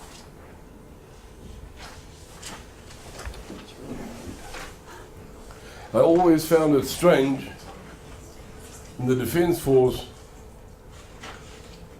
They told the infantry is the best. They told artillery, without artillery, nothing will happen. Panzer was told the same. So were the medics. And so were the admin clerks, and so was logistics. I couldn't understand why they didn't just become honest and say, you know what, as an integrated unit, we can achieve something. And that is really the point. If we have logistics alone, how interesting. We sit with warehouses full of military equipment that doesn't go anywhere because there's no one to use it. And that is the principle behind the quadrant, is know, when we are in a business situation, know from what perspective you must see it. Am I looking at an external challenge? Is the directive where we need to go? How will it influence where we want to go? And where do I need my support from? From the change driver, because I have to change the way I'm doing things? Or do I go and do I have to revisit my functions? Or change some of my functions, improve them. If I need to improve them, I again need to go to the change driver to implement the change. And make sure that it is in accordance with my environmental responsibilities. Not green environment in the greater context.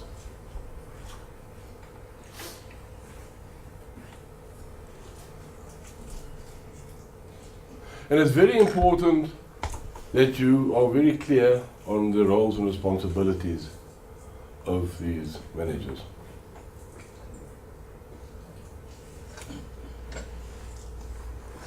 Okay, Richard Laponya admires the business approach of Raymond Ackerman, founder of Pick n Pay. Discuss the difference in management structures as it would apply to Pick n Pay compared to managing an enterprise such as Laponya Mall. Now, that has come up in the discussions a bit. I would want to tell you something else about Pick n Pay. A friend of mine was manager there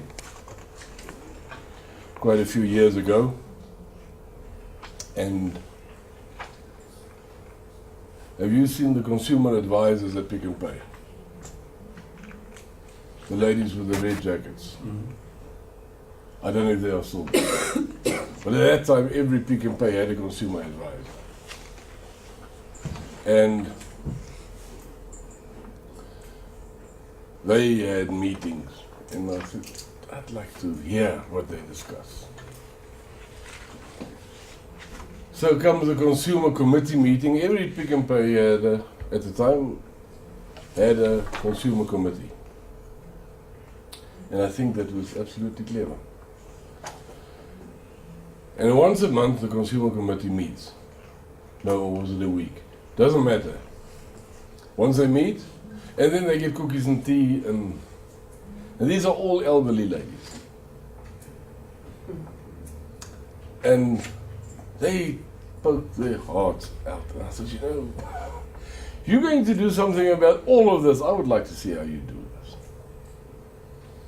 And I saw the consumer advisor, she took a few notes here and there.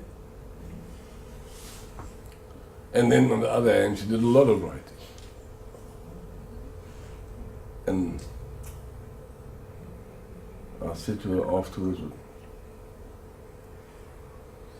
what are you going to do about all these problems that have now been put in front of you? She said, there are 3 that I'll look into.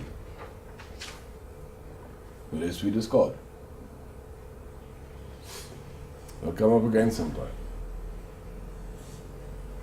The whole principle behind the thing is, now if you have, let's say there's 10 ladies on the commission, Consumer Advisory Committee. That's right, Consumer Advisory Committee. You got these 10 old ladies there. They are pensioned and in an old age home.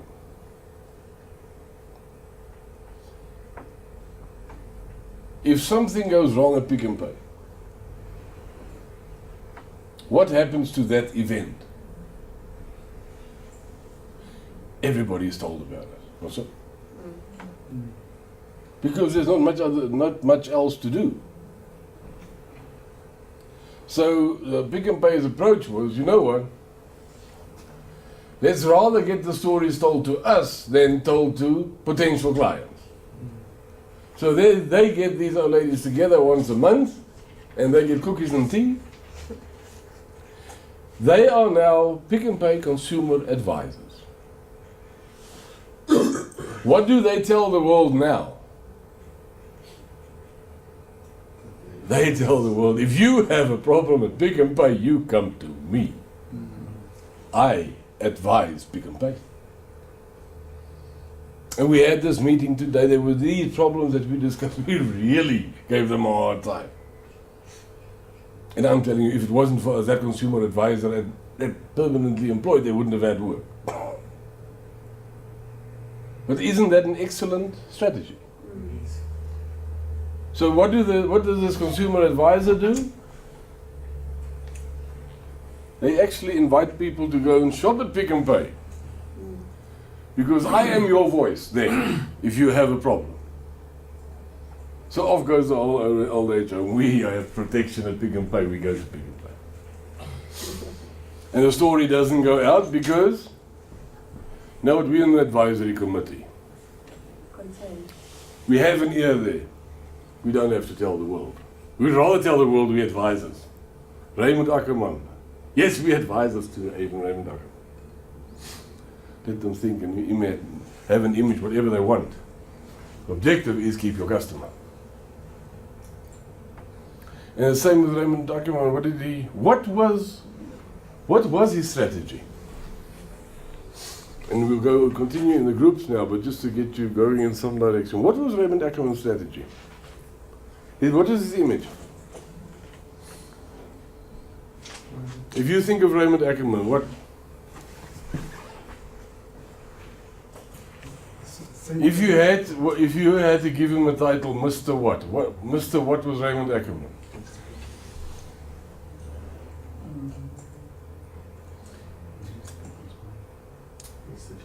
No name brand. He introduced that, yeah. What? But No name. no name brand. Consumer, from Mr. Consumer, I would say. Consumer, one of his major principles is consumer sovereignty, that he fights for the consumer. For an example, I think he went into, and very few people know, but I don't know, well, maybe let me not say very few, but he went into, he fought the government, with issues of petrol pricing and all those things. I'm not sure if it was because he had so much interest in the petrol industry, as opposed to showing the consumer that, I fight for you. No. You know what his interest was? Come to Pick n Pay. Yes. So he was the consumer advocate. I will put my money on the table for a court case to fight on your behalf so that you don't have to pay so much for petrol. Mm-hmm. So what did he do? He opened filling stations. Where were the filling stations that he had? Close to Pick n Pay. At the Pick n Pay. So while I go to Pick n Pay, I may just as well fill up the car. It's cheaper. So if I need to fill up the car, I might as well go shop at Pick n Pay because I get cheaper petrol and it's one trip. And so he had many issues. Whenever there was something, it was always he was Mr. Consumer. The public must be able to. That's why he was so defensive about the cash flow statements. I am cheap. I give it to you cheaply. I fight for the consumer's rights. And those few cents that he charged less per litre was paid for every time the government was on top of him. That was every time an advertising campaign for Pick n Pay. And what does the advertising campaign say? Cheaper petrol. Cheaper petrol, I take care of the consumer. So that is so, you can buy advertising space, but you can't buy copy. And here's a staff reporter. This is a situation with a Pick n Pay petrol court case. Raymond Ackerman and all his silks are walking in. They fighting for the consumer, Raymond is paying. Let's go shop at Pick n Pay with love.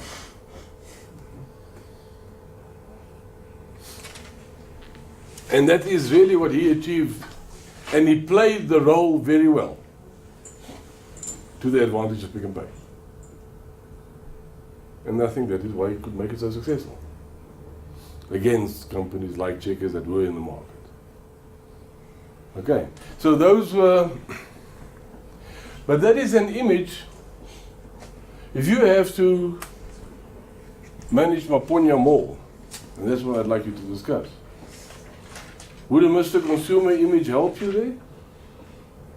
Or what approach would you have to successfully manage a place like Maponya Mall? Let's discuss that. That gives us the next activity that then will be, that must also go into your PMA. You are already sitting here for discussion. And you may just as well use this opportunity to think of what would be a good management approach for your business. That business which you would like to run, or your workplace. Would a certain image be improve your situation? And what does that need to be? You might just as well add that in, then it gives you some more direction in the PMA.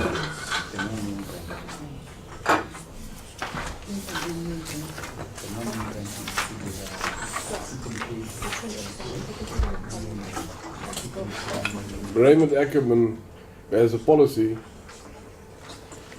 You do not, everybody that starts at Pick and Pay starts at receiving. They where the big rats run.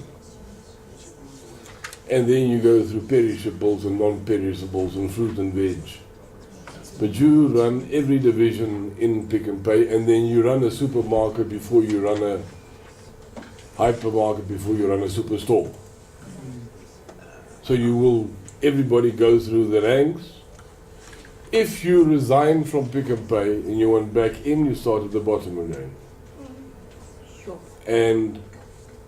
But the story of going through the ranks, his own two sons did not get past it. They started in receiving. The only benefit, of course, they had is they could visit the big boss at home. But they were also subjected to that policy. Okay, if you wrap up in the next, say, minute or two, then we can quickly discuss it. All right, let's start with group 3. What would you say, what did you find in your discussions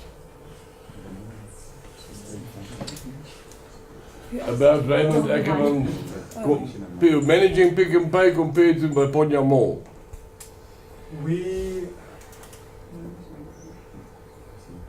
The first thing that we started with, obviously we started with the issue of consumer sovereignty, because it was one of the legs in the 4 legs of the table. And what the group said was that the first thing that we might have to look into is to find those niche. Maponya Mall is in Soweto, so you'll have to really understand what the needs of the people in Soweto are. For an example, if you... Can I just add to that? I think Maponya Mall was also, wasn't it voted top shopping center in the Southern Hemisphere or South Africa? But what we're trying to say is it's not a franchise, so you can't open a Maponya Mall in Johannesburg. So they have to understand what the people need there to apply to that, and it's not a franchise, so it can't have national publicity.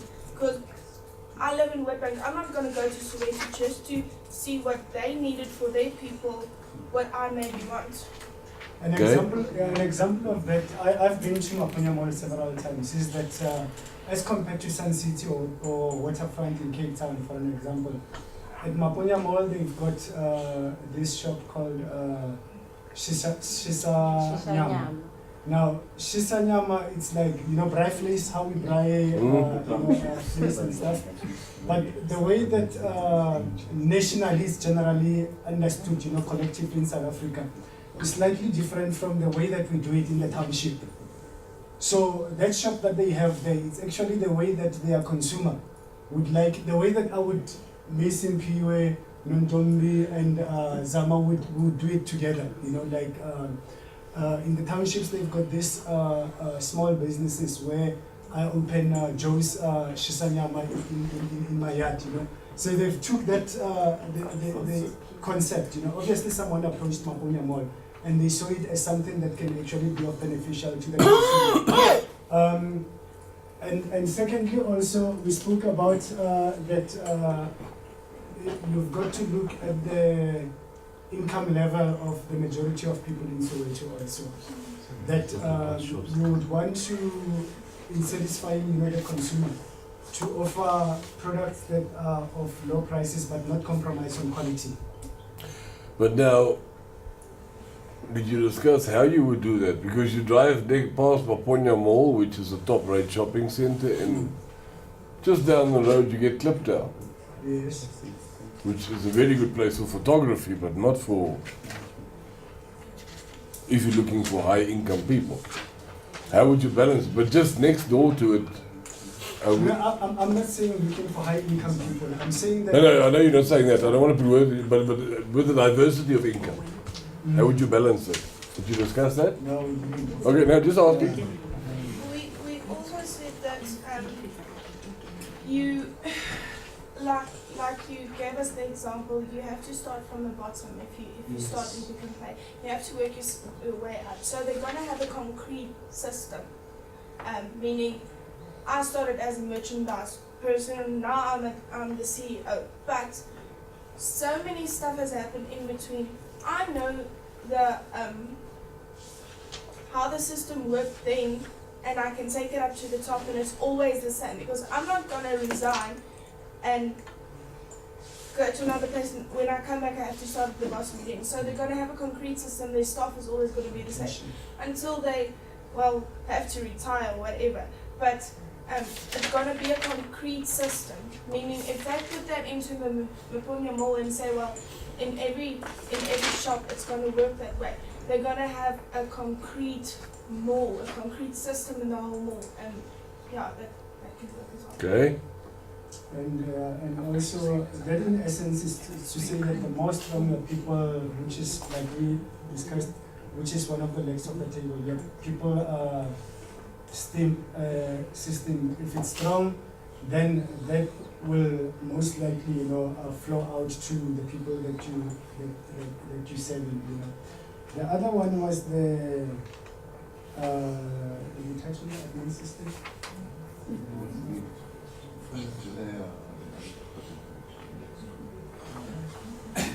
Yeah, maybe to add there, but that's another good.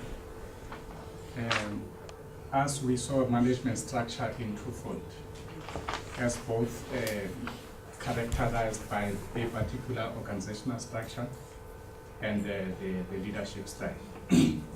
So in terms of the organizational structure, we felt that it was functional, in that all of us, we know that it was like the CEO of the company, and would have various divisions in the pick and pay. For instance, for receiving, we know that we'll be receiving a manager, will be having, his support staff. We know that we are having your butchery there. Is also headed by the company is headed by a leader with his subordinates. We know that we are having the fresh produce. Is having a leader or manager having the subordinates. You can mention a number of them. So we felt that it is in a way organizationally a functional organization. In terms of the leadership, we felt that he is both participative, achievement orientated, and supportive, all in one. In that, in terms of achievement orientated, we saw him rewarding and acknowledging participation of employees, by starting them from lower positions, and gradually they will climb that leadership or position ladder in the hierarchy of the yes. So unlike or with regard to Maponya, it is also our view that in terms of the organizational structure, it was a functional organization. But when coming to the leadership style, it was like a directive, in that by virtue of the fact that somebody was his wife, you will put him in the leadership position. That is something totally different from the approach of Ackerman. But in a way, we thought that was supportive as well, in that we acknowledge others by partnering with them to in a particular business. When you actually when you got the actual mall itself, you actually got partners, so you must have gone into a supportive role there in order to make it final decisions on this is how we're going to operate it, this is how we're going to finance it, this is how we're going to go forward. Okay. Thank you very much. Yes. Okay, we also went into depth about the organisational role, functional definitely in the case of Pick n Pay, and supportive and directive, both styles in Raymond's case. On the Maponya Mall side, we however said that he would have more of a participative and achievement-orientated leadership style, because he did go into partnership with someone else to gain the funds, and he was always very achievement-driven, whether it was from a financial point of view or a fighting the cause role. And we actually thought that that the running of the mall itself would be a hybrid structure due to alignment of goals and functional experts. Okay. That's how we thought. Thank you very much. Okay. Okay. In terms of planning, he used the no-name brand as his flagship. Pick n Pay actually as his flagship program, and leveraging on suppliers, and like we take advantage also of the today's policies, and also on management style. He emphasized on supportive management and the hybrid structure. For example, different of outlets: Pick n Pay Family, Pick n Pay Clothing, and on the Maponya Mall, we however said we cannot manage Maponya Mall like Pick n Pay, as the mall is straight functional management. I can add also something here Yes. on Pick n Pay. As they grow, as the employees reach the peak, they will turn from supportive leadership, they will turn from supportive to achievement oriented leadership. Yeah. I think another also would be that look like you said, the product itself, Maponya Mall, it's property. You're not managing the shops in there. Your interest is who's in there, and to what extent can they give a glory to your own property, so that they should be. What would you rather have in there, Pick n Pay or Woolworths? Well, in Maponya, Pick n Pay. Why? Woolworths in terms of the type of your consumer around the area. You need your everyday type of inflow, and at the level of the income. And remember that now you're not taking people from town to Maponya. Most of the people are flocking to towns for everything else, but for groceries and all that, especially at affordable rates, you'd go for the Pick n Pay. You see. And Because they got the no-name brand for, you can actually say they got the no-name brand for low income, then they got the general market brands for preferences, and then they got the Pick n Pay Choice brand, which is supposed to compete with Woolworths type product. I think maybe this. Yes. I think the other two interesting, just a few more interesting things. The other thing, last year, or the year before last year, there was an article on the Star, which is a national newspaper. In Bedford View, there's an old man who lives in a, I think, old age home. He collapsed as he was from Pick n Pay. And one of the Pick n Pay employees, saw this old man, and he carried him on his back. And he walked him all the way to the old age home. So what was interesting about the way the story was reported is that they did not actually focus on the humanity of this guy that picked up the old man, you know. The focus was on, you know, a Pick and Pay employee, you know, which then created much hype, you know, publicity-wise, you know, PR. And if you look at how Raymond Ackerman, you know, from the time that he started Pick and Pay, he's been thriving on creating hype that attracts, you know, publicity. And obviously that aids, you know, brand building. And another thing that Maponya did in the 80s was that he went into, I think, into horse racing. Yeah. You know? The reasons behind that was a similar approach to Raymond Ackerman when in those years, because he's not into, I'm not sure if he's still into petrol and all that stuff. That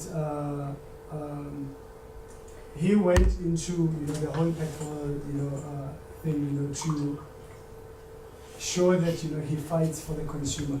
So I think the Maponya Mall, what we discussed was that the Maponya Mall must then look into, you know, some sort of CSI projects, you know, that can aid the community to show that we actually care about you. Lastly, it's a question that I have for you. Pick and Pay is a family-run business. Maponya Mall is also a family-run business run by the Maponya Group. And the managing director of the Maponya Group is Chichi Maponya, the daughter of Maponya Mall. Pick and Pay through Pick Week, you know, they own Pick and Pay. And I think Gareth Ackerman, he's the chairman of Pick Week. So if you look at Pick and Pay, they've lost market share to ShopRite Checkers. Isn't that, my question is that, isn't that because Raymond Ackerman stayed for such a long time as actively, as an active CEO and you know, he was CEO, then as an active executive chairman involved in the day-to-day operations, that there was so much influence from him that that could have somehow negatively affected Pick and Pay from maintaining their market share and eventually losing it to Checkers, you know. That in the same way, Maponya Mall, by Richard Maponya, still being involved on the day-to-day business of the Maponya Group, that won't that have the same effect that happened to Pick and Pay, you know, by not moving out and relaxing retirement or something, and allowing, you know, young generation innovative ideas and all that, you know, maybe guiding from behind the scenes. I think we must move to a world where we learn more from existing experience. That's a personal opinion. In terms of your question, how many millions have been spent on building the image of Raymond Ackerman as Mr. Consumer, like we discussed earlier? That it would be a consideration. How good was his image created? I think very good. And what is the normal reaction to change? Is resistance. We live in a very fast world. I think people appreciate a bit of stability here and there. With the image of Raymond Ackerman, I think the stability of Mr. Consumer was very good for Pick and Pay. The rate of innovation in the world is very, very high. Let us shop. Let's at least buy our groceries in peace. In terms of replacing people, everything is moving very fast around us. That is very debatable, but I think maybe the market loss could have been because Raymond is gone, not because he stayed too long, but because of that image that he created. The question is Pick and Pay still viewed as the consumer's friend? So maybe what one can debate is, was it right to link it so solidly to one person, Raymond Ackerman, that has slipped now? So one can have a very healthy business debate, especially for your public image strategy. How irreplaceable do I want one person to be? There is a saying, nobody is irreplaceable. That's very true. But Some people are more difficult to replace than others. And I would start off a debate like that by saying, all right, we've got Maponya Mall, we've got Pick and Pay. What are the similarities? Pick and Pay has to have the right image with a man in the street so that that person, the consumer, will spend their money with that business. Remember we spoke yesterday about the competition, the indirect competition is around that money that expendable income. You want people to come spend it with you. So it's direct and indirect competition that you're vying for. What similarity does Maponya Mall have? Maponya Mall has to be a venue that is attractive to that same consumer. So if Pick and Pay rents space in Maponya Mall, what will Pick and Pay's requirement be? That Maponya Mall must be as attractive as Session City. So winning that prize of the top shopping center was very good for Maponya Mall for renting out. So what often happens with big shopping centers?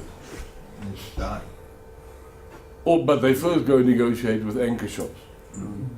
If I got a Pick and Pay in my shopping center, and Pick and Pay knows that, so I have to come to the party with a reasonable rent, and then Pick and Pay might come to my party, because if I can say I anchored Pick and Pay, then I say I've got feet in my center. Because that's exactly the reason why you would rent a shop in a center, is because you want to feed. Yes? Can I just say something? On the difference in managing systems from Pick and Pay to Maponya Mall is Pick and Pay is a franchise, so you can put it up anywhere in South Africa. Where Maponya Mall is a mall, where franchises is in, so the management structures won't be so efficient in a mall from Maponya himself. It won't be that sufficient because every franchise has its own management structure from the big boss they're with, like Richard Ackman and Pick and Pay. See, so it won't be that efficient. Yes, there can be inputs here and there, but it won't be the same. And that's the But difference. before you build the mall, you'll have to do an enormous amount of research on what mall will work. But I'll take your point, yes. I'll remember you. I wanted to agree with you in response to this gentleman's question, in that it is not necessarily about a particular leader in the organization over staying his welcome. I think it may have something to do maybe with his stature. Should he leave, can there be somebody who can fit into his boot, or have they done proper work in ensuring that there is a succession in the That the legacy can sort of continue, yeah. Exactly. For instance, we are having this say Alex Ferguson of Manchester United. In fact, for about 27 years or so, he has been leading Manchester United, in fact, with shining stars. We are not sure as to what will actually happen immediately now that he's actually resigning. I know that during late or early mid-80s, Celtics under Whitehead Molemer was performing very well, but still under his stewardship it took a nosedive, and it is only now after Jimmy took it oven is actually getting itself, so I think there are a lot of dynamics to say. Oh yes, it's impossible to say, right, I know what the problem is here. And that's why it's actually formed, why I said it can be a good discussion for planning your strategic direction. What am I creating? Because this takes time. You're actually creating an organizational culture which has to be embedded in the organization. And how do I do that embedding? Do I attach it to a human being or do I attach it to the company? Now, if I want to talk to the consumer, I have to show some humanity so I can understand why it went Raymond Ackerman's way. But there's a lot of debate then in what type of business would we, what do we want to portray? That's very much, Stanley, yes. Probably my contribution is later because of I actually wanted to contribute towards that market share and the Pick and Pay and the ShopRite. You see, the other thing that is important, much as the market share of Pick and Pay went down, the share earnings didn't. In fact, I think it increased because of the investment of that share earnings itself lasted longer. You put more and then you reap out of that. It might have taken longer, but you might, even if maybe shrink in terms of the market share itself. But the earnings did not, because of it's still very cheap now to maintain whatever that you've long implemented. That is the other part. But the other part is the brand positioning. That much as, and that's probably what we were saying about what is Maponya Mall and what is Maponya Mall supposed to be. In terms of its own location and in terms of the environment around it, it's supposed to be an easy, accessible center for cheaper, not necessarily inferior, but for cheaper products. I would not pitch, and it should not be pitched like your Santin. Santin is a set brand on its own in terms of high earnings. And that is very much what the group 3 said, is that the shopping center has to position itself according to the area, whereas Pick and Pay has to manage a national image. You see the danger of easy access and cheaper. In most cases, it promotes inferior because of the influx. So a lot of things, it doesn't look. The nice is no longer there, and the cost of nice itself really hampers on the type of brand that we actually want to put. So you can't do the two. You can't put something there to say I want it to look nice, but I still want an influence. Yeah, and of course the center. I don't think Pick and Pay would be overly concerned with what are the smaller shops in the center. They will be concerned if there's what types of businesses. For instance, another butchery. The numbers.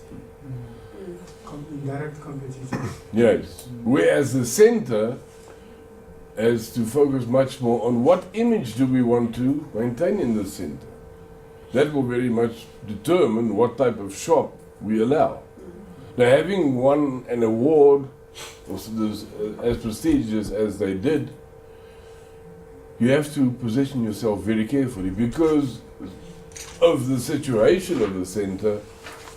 And remember as well what Maponya's approach is. What is typically Maponya of Maponya Mall? Soweto. The area. My people. We can also have it. If they can have it in Sandton, we can have it in Soweto. Isn't that what he said with the horses? Yes. If they can bet on the white horses, why can't they bet on the black man's horse? Exactly the same. And that's his approach. We are two. And that strengthens his position in the market considerably. Yes? But the other thing that we should be careful about is that if you go to Maponya Mall, the quality is very high actually. The shops that are there,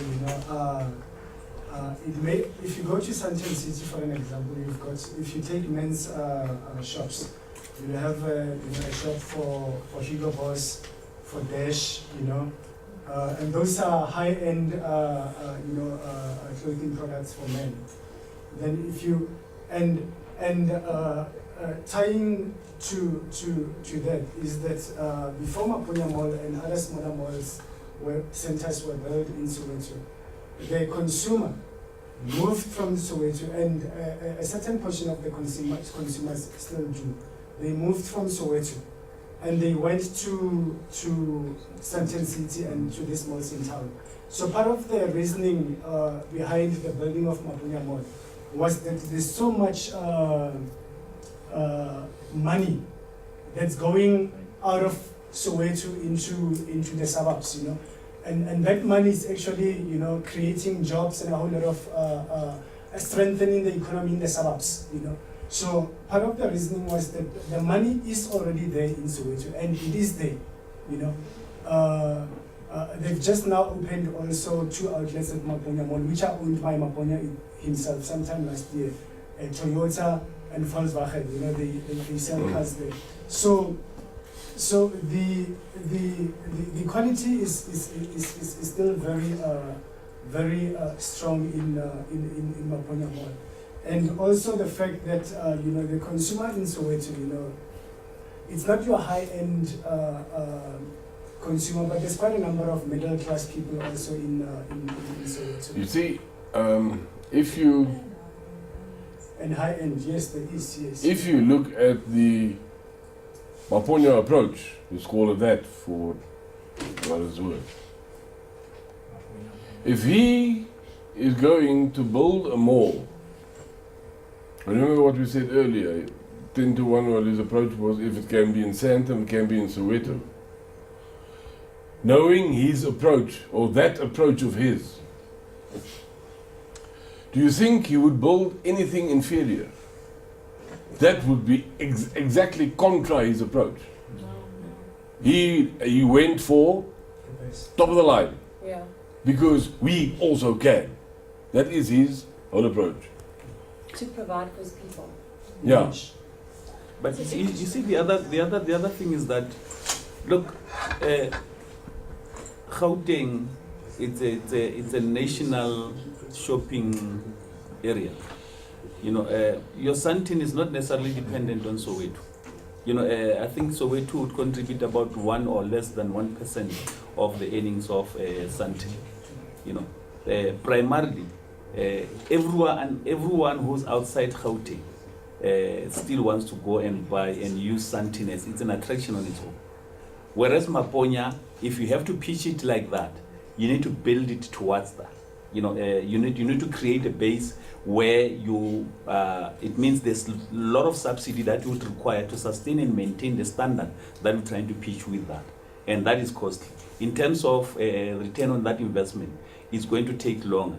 And that's most of the other, there's this thing that others are still coming out, the shops that are now, or tenants that are currently moving out. Because of the immediate expectations, it's lesser than what is expected. I mean, if I could pay and get better returns in Sandton, for more feet than I would get in Soweto. Soweto, yes, they are. But that's I'm saying, the majority or the level of the earnings thereof should be provided for. Instead you of... can do that, but I think Maponya's approach was more one of, you don't need to go to Sandton, we've got our own. Yes. That was the approach, and that takes us back to what he stands for. That's an activism statement. Yeah, for sure. Yeah, he's got a lot of activism in his actions. So for the mall's sake, look, when he was in retail, was he good? Yes. Because he saw this problem, people don't have money, but they might have money at the end of the month. Or will have money at the end of the month. What was those people's problem? They were hungry now. So, all right, pay me the end of the month. But remember, even the packaging of whatever that he had in those shops could even afford that. This is where you'd be able to sell. Yeah, and he looked, because of that, he didn't rip off the public. He remained competitive. Yes. So your competitiveness, I think, in the mall lies at a totally different level as Pick and Pay's competitive.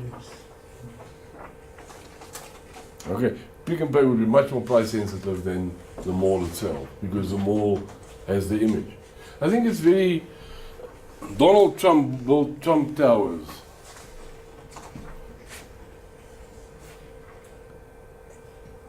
I don't know if any of you have been to Trump Towers. It is, when it looks like copper, it is copper. It's not copper plated. Where the marble is pink, it is pink marble. Real pink marble is expensive.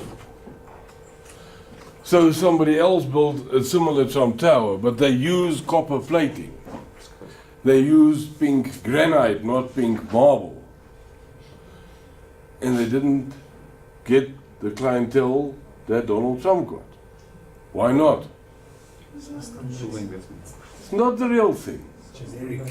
Exactly. It's a copy, and not that I am very fond of the guy, but Donald Trump has some image. Why did Donald Trump buy the Nabilia? You know what the Nabilia is? It was Adnan Khashoggi, the arms trader's personal yacht. At the time, it was, I think, the greatest privately owned yacht in the world.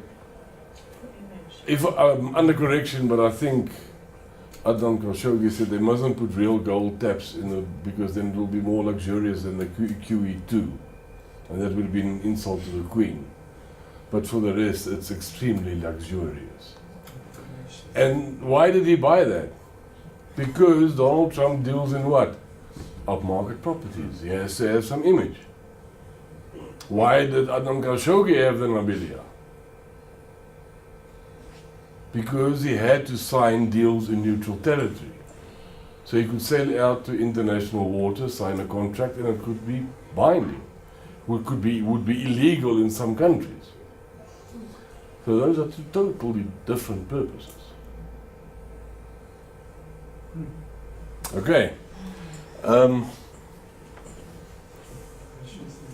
Okay, what does ratiocination mean?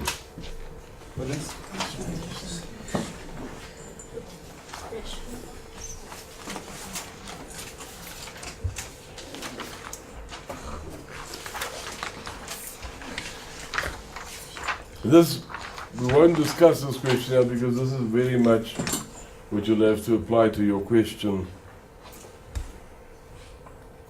about running your business. But what does ratiocination mean? Tell us what it means.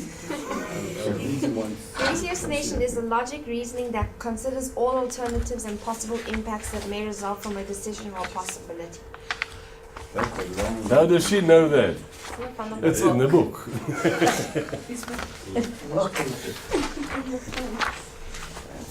There where the icons are, it shows what ratiocination means. Page 5.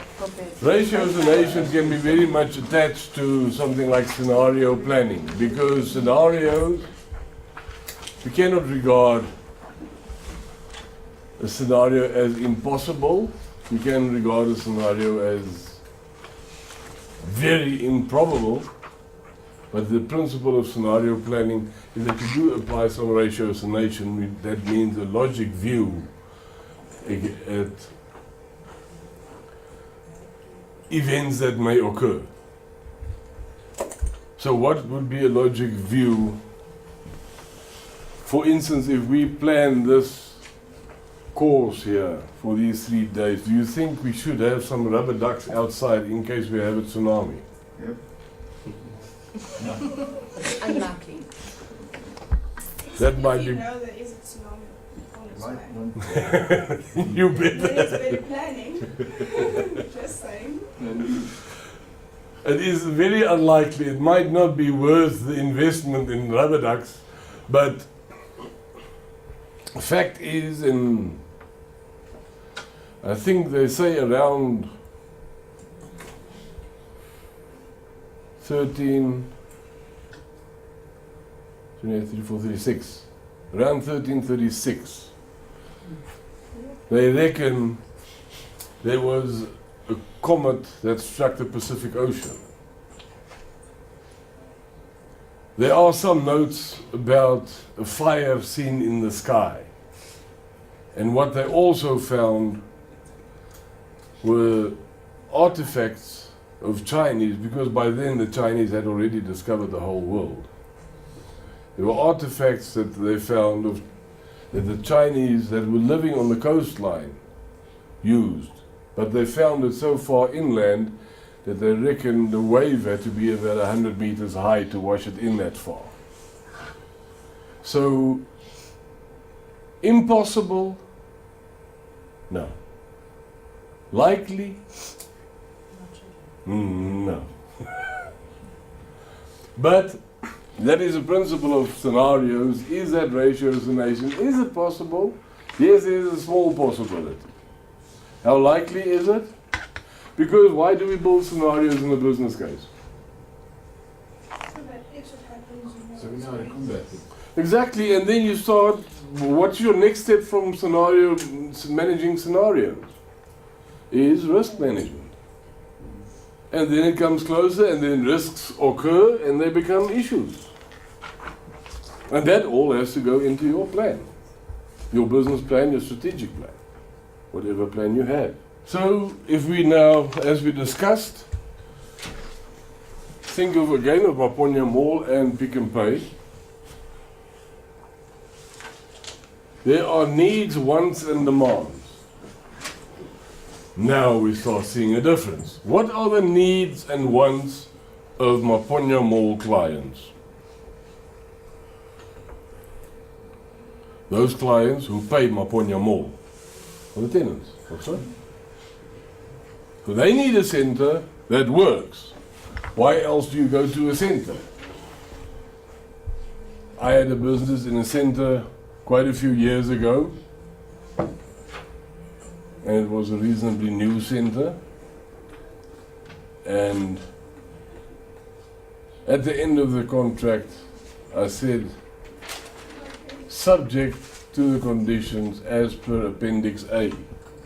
And Appendix A is deemed to form part of this agreement. What they didn't do, they took my lease, but they never asked for Appendix A. So I had a whole month to think about Appendix A. And I said in Appendix A, well, that was the whole idea behind Appendix A, is that I will pay my rent proportional to the percentage of floor space that has been let in the center. Why would I do that? Not because I'm Dutch. Because you want people in the busyness. Exactly. I rent in the center because the center is supposed to attract traffic, people traffic. If there's only myself and one more shop in the center, who does the attracting? Not the center, I do. Half of it. So they were quite surprised when they fetched the first rent check and they saw it was 20% of what the rent was. I said, but the center is 20% let. And 2 years later it was fully let. But you know what I saved over those 2 years? Quite a bit of money. But reasonably so, that's why I rented. So what do we want out of the center? And that is what Maponya Mall faces as a mall. What are the needs, wants and demands of these people that have to pay us for our floor space? And they have to create that atmosphere that will bring those people there. So we want an upmarket image, then we give it and maintain it. So we can't put all little shops and everybody sells whatever they want. It must be much better controlled. We must have variety, we must have controlled opening times. If you get there at 9 o'clock on Saturday, all the shops are open, that's what you want. Otherwise, sorry, we don't renew your lease. So that is what they have to structure, but it also doesn't help if you then lease your tenants out of business, which is a bit of a problem with your constant escalations of rent. Goes a bit faster than inflation sometimes. And that's compounding. Compounding is frightening. In, I think it's 1631, New York, the Dutch bought New York for 70 guilders, which is about equivalent to $50 from the Red Indians. If those Red Indians had invested that 50 guilders, $50, at 6% per annum, compounded, they would have had enough cash today to buy New York City back. That's what compounding is. But they need to compound their rates, so they have to take some money, and what do we often see with centers? Every so many years they renew. They have to invest that money in the center, and they say, right now all shops, these shops go there, these shops go there. We give it a new face, it's something new. People say, you must see it now. New feet in the center, refresh it. So they need to be quite functional, but they must also have a matrix arm that can monitor the environment and what is in and what is out. Because what they do has to last for quite a few years. Where Pick and Pay can be much more flexible. Because they are running on continuous communication with the public. Advertising, advertising, advertising. And then it's Easter, then it's Christmas, then it's this, then it's that. So the shops can change. The merchandise can change quite quickly. Whereas Maponya Mall's merchandise stands for quite some time. So it takes much more long-term planning. Will this new image last for 5 years? And I told you about the old Arab saying, he who predicts the future lies even if he tells the truth. Okay, and then once you identified the needs, wants and demands, then you determine what products and services must be supplied so that you can offer value, satisfy the wants and the needs and demands at a standard that's acceptable. The best is not necessarily the best quality. A very simple example is if I am on a building site and I need storage space for tools, what do? Build a building of bricks or rent a shed? You rent a shed, no, sir? Because it needs to be temporary and then it goes again. And when we can offer that value at the right standard, then we have the exchange transaction relation, where somebody is now convinced, yes, we will exchange our money for your product. But that is not just the product. It is also the faith you have in the organization.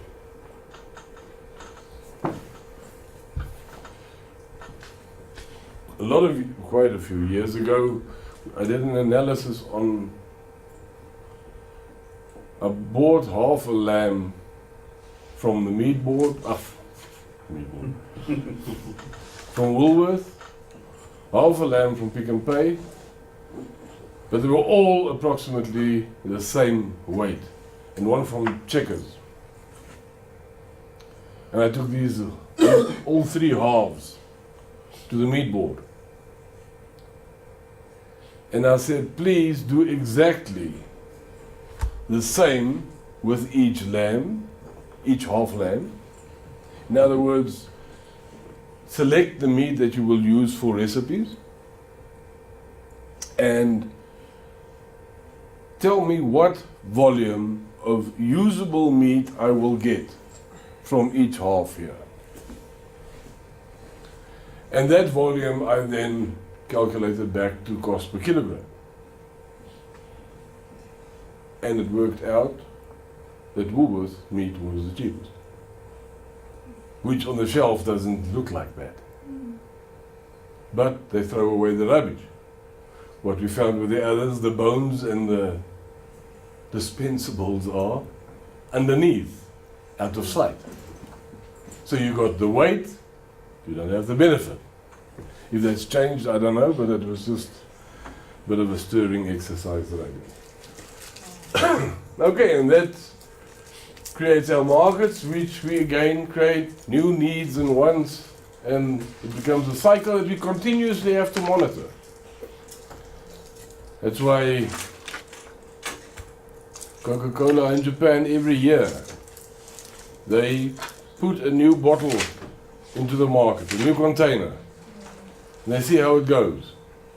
If they suddenly see it going, then they can adjust to the market. And they've been doing it for years and years and years, and they still got the same one. But the Japanese can suddenly decide this is now nicer, but then they are there. So what they are really monitoring the market quite closely.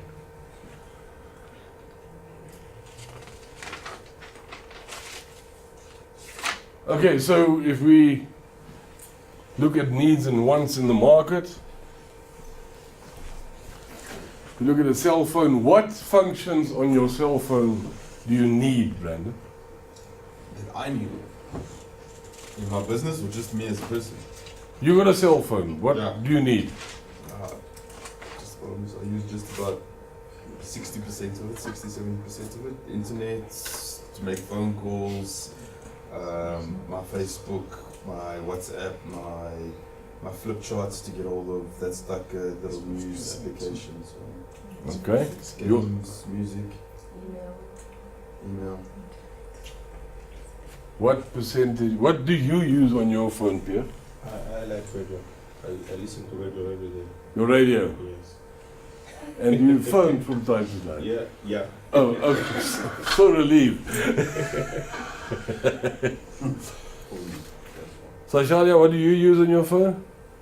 Oh, well, the camera, music, the internet. Okay. What do you need on your phone?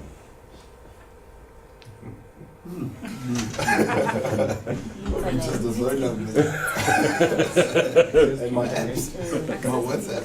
Yeah. So, it is, what do you need on your phone? BCom. Thought so. And access to the internet. And what do you need on your phone? If I put two things in front of you, a radio and a telephone, which one would you take? You're only allowed to take one.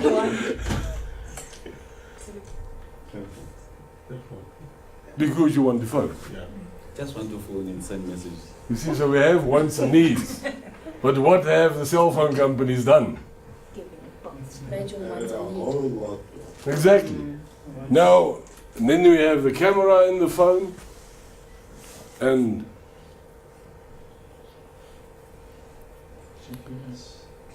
we have the internet, and it's going to go further and further. We're going to get more and more. We'll soon have a phone or a communication device. You can switch on the heater at home. You'll be able to do anything with your phone. Don't lose your phone because then the freezer goes off.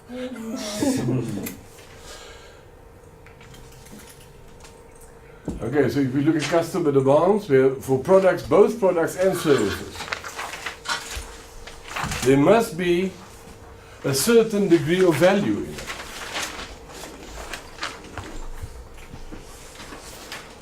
And now if we go back to Maslow's hierarchy of needs, at different levels we'll have different needs. If we look at Maponya Mall in Soweto, here's a shopping center.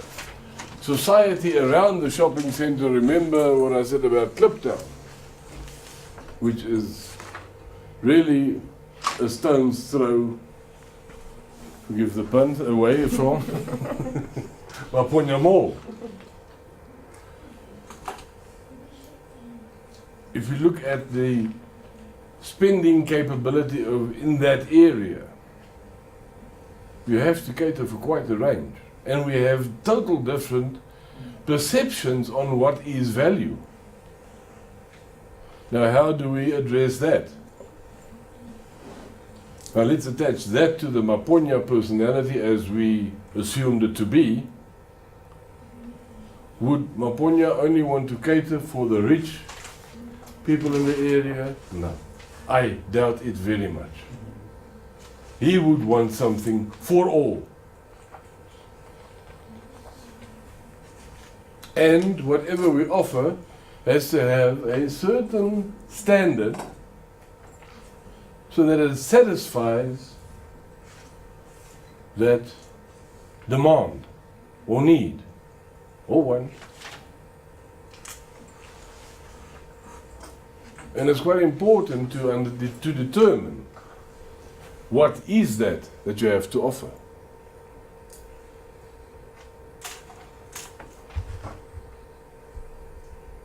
Because that is where many businesses can fall flat.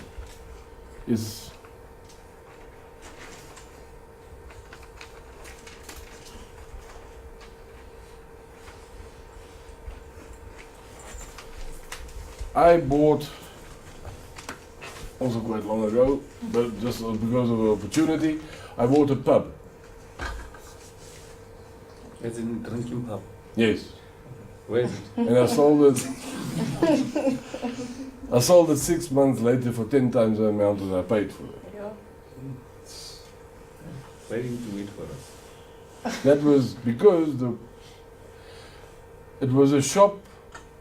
It was fully. It had a griller in. It had the bar counter in. There was very little to spend. There were 2 ladies running this business, retired. They had the liquor license,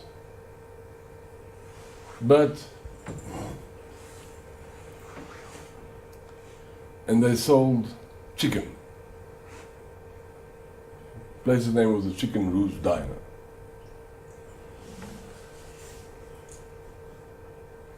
And they had the TV on soccer all day. And at one stage, this lady said to me, I don't know for how long I still want to pay in every month. So I said to her, well, you have to take a decision at some other stage. How much are you prepared to invest in this business? Because at some point in time you have to decide, do I incur further losses or do I cut my losses down? So drive something that is, drive a purple cow. See if it works. Or purple chicken. But if that doesn't go, then you have to decide. And eventually you said, no, she's out. So they got a valuer, and he said that the content of the restaurant is worth X amount. So she contacted me again and said, well, how do I sell this now? I said, well, there's a few ways. Go from Bernardi's and ask if they want to auction it. But part of the expense was a huge extractor fan, etc. And then I, on the moment, thought, and I said, or else I'll give you that amount of money and you're done with it. But I advise you first go to Bernardi's, maybe they say you can get more. Because usually these valuers' prices are ridiculous, you know. But, and she went to Bernardi and said no. Because there are so many fixtures. So I gave her the money and I spent a few rand and I sold it for quite a good profit. 1,000% is alright. And But that was purely an opportunity. But they has read the market completely wrong. And I had said to her, switch off that TV. Because what happens now? It was a more white area. Now that at that time the element of racism was still a little bit too strong. I said, you spend all the money on a liquor license. Now you get somebody here, and that's what was happening. People sit there, they buy a piece of chicken, have a beer, and they sit and watch a whole soccer match. You got a table gone. And they tried everything and they couldn't understand why they don't get white support. I said, well, maybe you must just go offer a delivery. And basically what I did when I bought the place, I made it a bar, chased all the chickens out the back door, offered a few things on the griller, and it was a pub. And that changed the whole setup. Suddenly there was clientele. Was it in what type of area was it located? If you say what type of area, residential, shopping center, residential, not industrial. Yeah. Where? Northern Pretoria. North. Northern side of Pretoria, yes.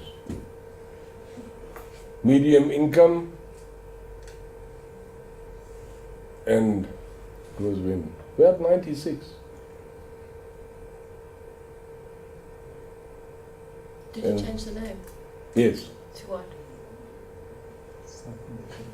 Something. Hunter's Barrel. Hunters? Hunter's Barrel. And we had barrels and old rifles there. And you could book hunts in the pub. So there was a subject.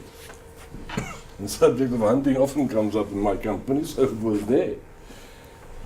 And it worked. It was a chance I took. And it really worked. And that's also the thing with the business, when after I'd sold it, now we come to management. This guy did well for 2-3 months. He said he's getting beyond expected returns. And then he decided that the clients actually prefer it if he sits on this side of the counter and his wife serves them. Very, very bad decision. So he would sit behind the counter, and at the end of the day, he's about the most unsober person in the pub. And when it gets busy, then he's got more people to talk to. He doesn't get behind the counter to help his wife. It's not good for marriage either. And then it started going downhill. So he was very friendly with the people. And that's what you have, but you have to decide in the business, where do you want to be? Raymond Ackerman didn't go customer hugging. And really in a pub you need to keep some distance between your business and your... It's a social place. But it is a business. So if you start saying, no, stay, I'll buy you a drink, it's your pub. I mean, really it doesn't work. So, yes, the approach to management means quite a lot. And then we have, and that's, now we're getting onto a point which has been covered quite thoroughly by the Consumer Protection Act, and that is perceived expectations. If I say, or if my advertisement creates a certain expectation with you, and that doesn't come true, you have a right to return those goods. So if I add functionalities to something that are not there or are very inferior, so inferior that it nearly borders on it seems like they are there, then public has been misled. Anticipated benefits are different, and that often happens when the need, the want, changes into a need. Remember we discussed that yesterday? And you got that bank card that says you got finance approved, and that need or that want becomes a need, the expectations grow and grow and grow of what this specific thing can do, and then you buy thing, and thing lands up in the cupboard. So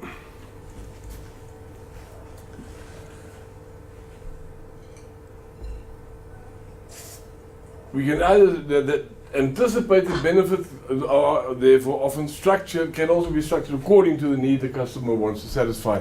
So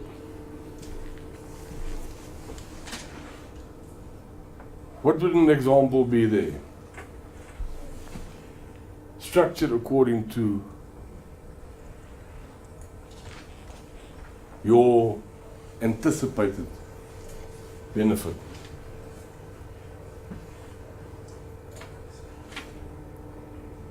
But your perceived expectations are determined by the way the product is presented, and there you can be on thin ice if you create the wrong perception. Quality is shaped by the individual, and it must be fit for purpose. Exchange can either be a monetary transaction or a barter transaction. Bartering is basically where trade started. Because I had something, and I would exchange that for something that I needed but that you had. But I had something you needed. But then I got 20 cabbages for one sheep, or 50 cabbages for one sheep. And after 10 sheep, I sat with 500 cabbages. And that was a little bit uncomfortable in my hut. So I had to invent something else, and we started trading in standardized commodities, like salt and gold, copper. That's why does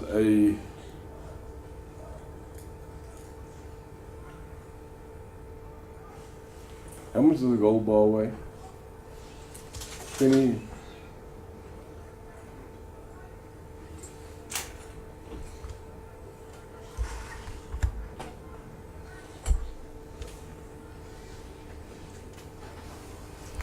What is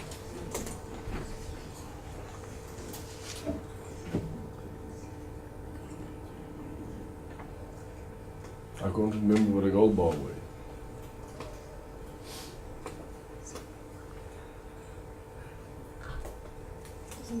I think it's 22 pounds, isn't it? 22.4 ounces. Pounds. Can it be pounds? Over 10 kilograms. That's quite possible. Yeah, 22 something pounds. Why does it weigh that?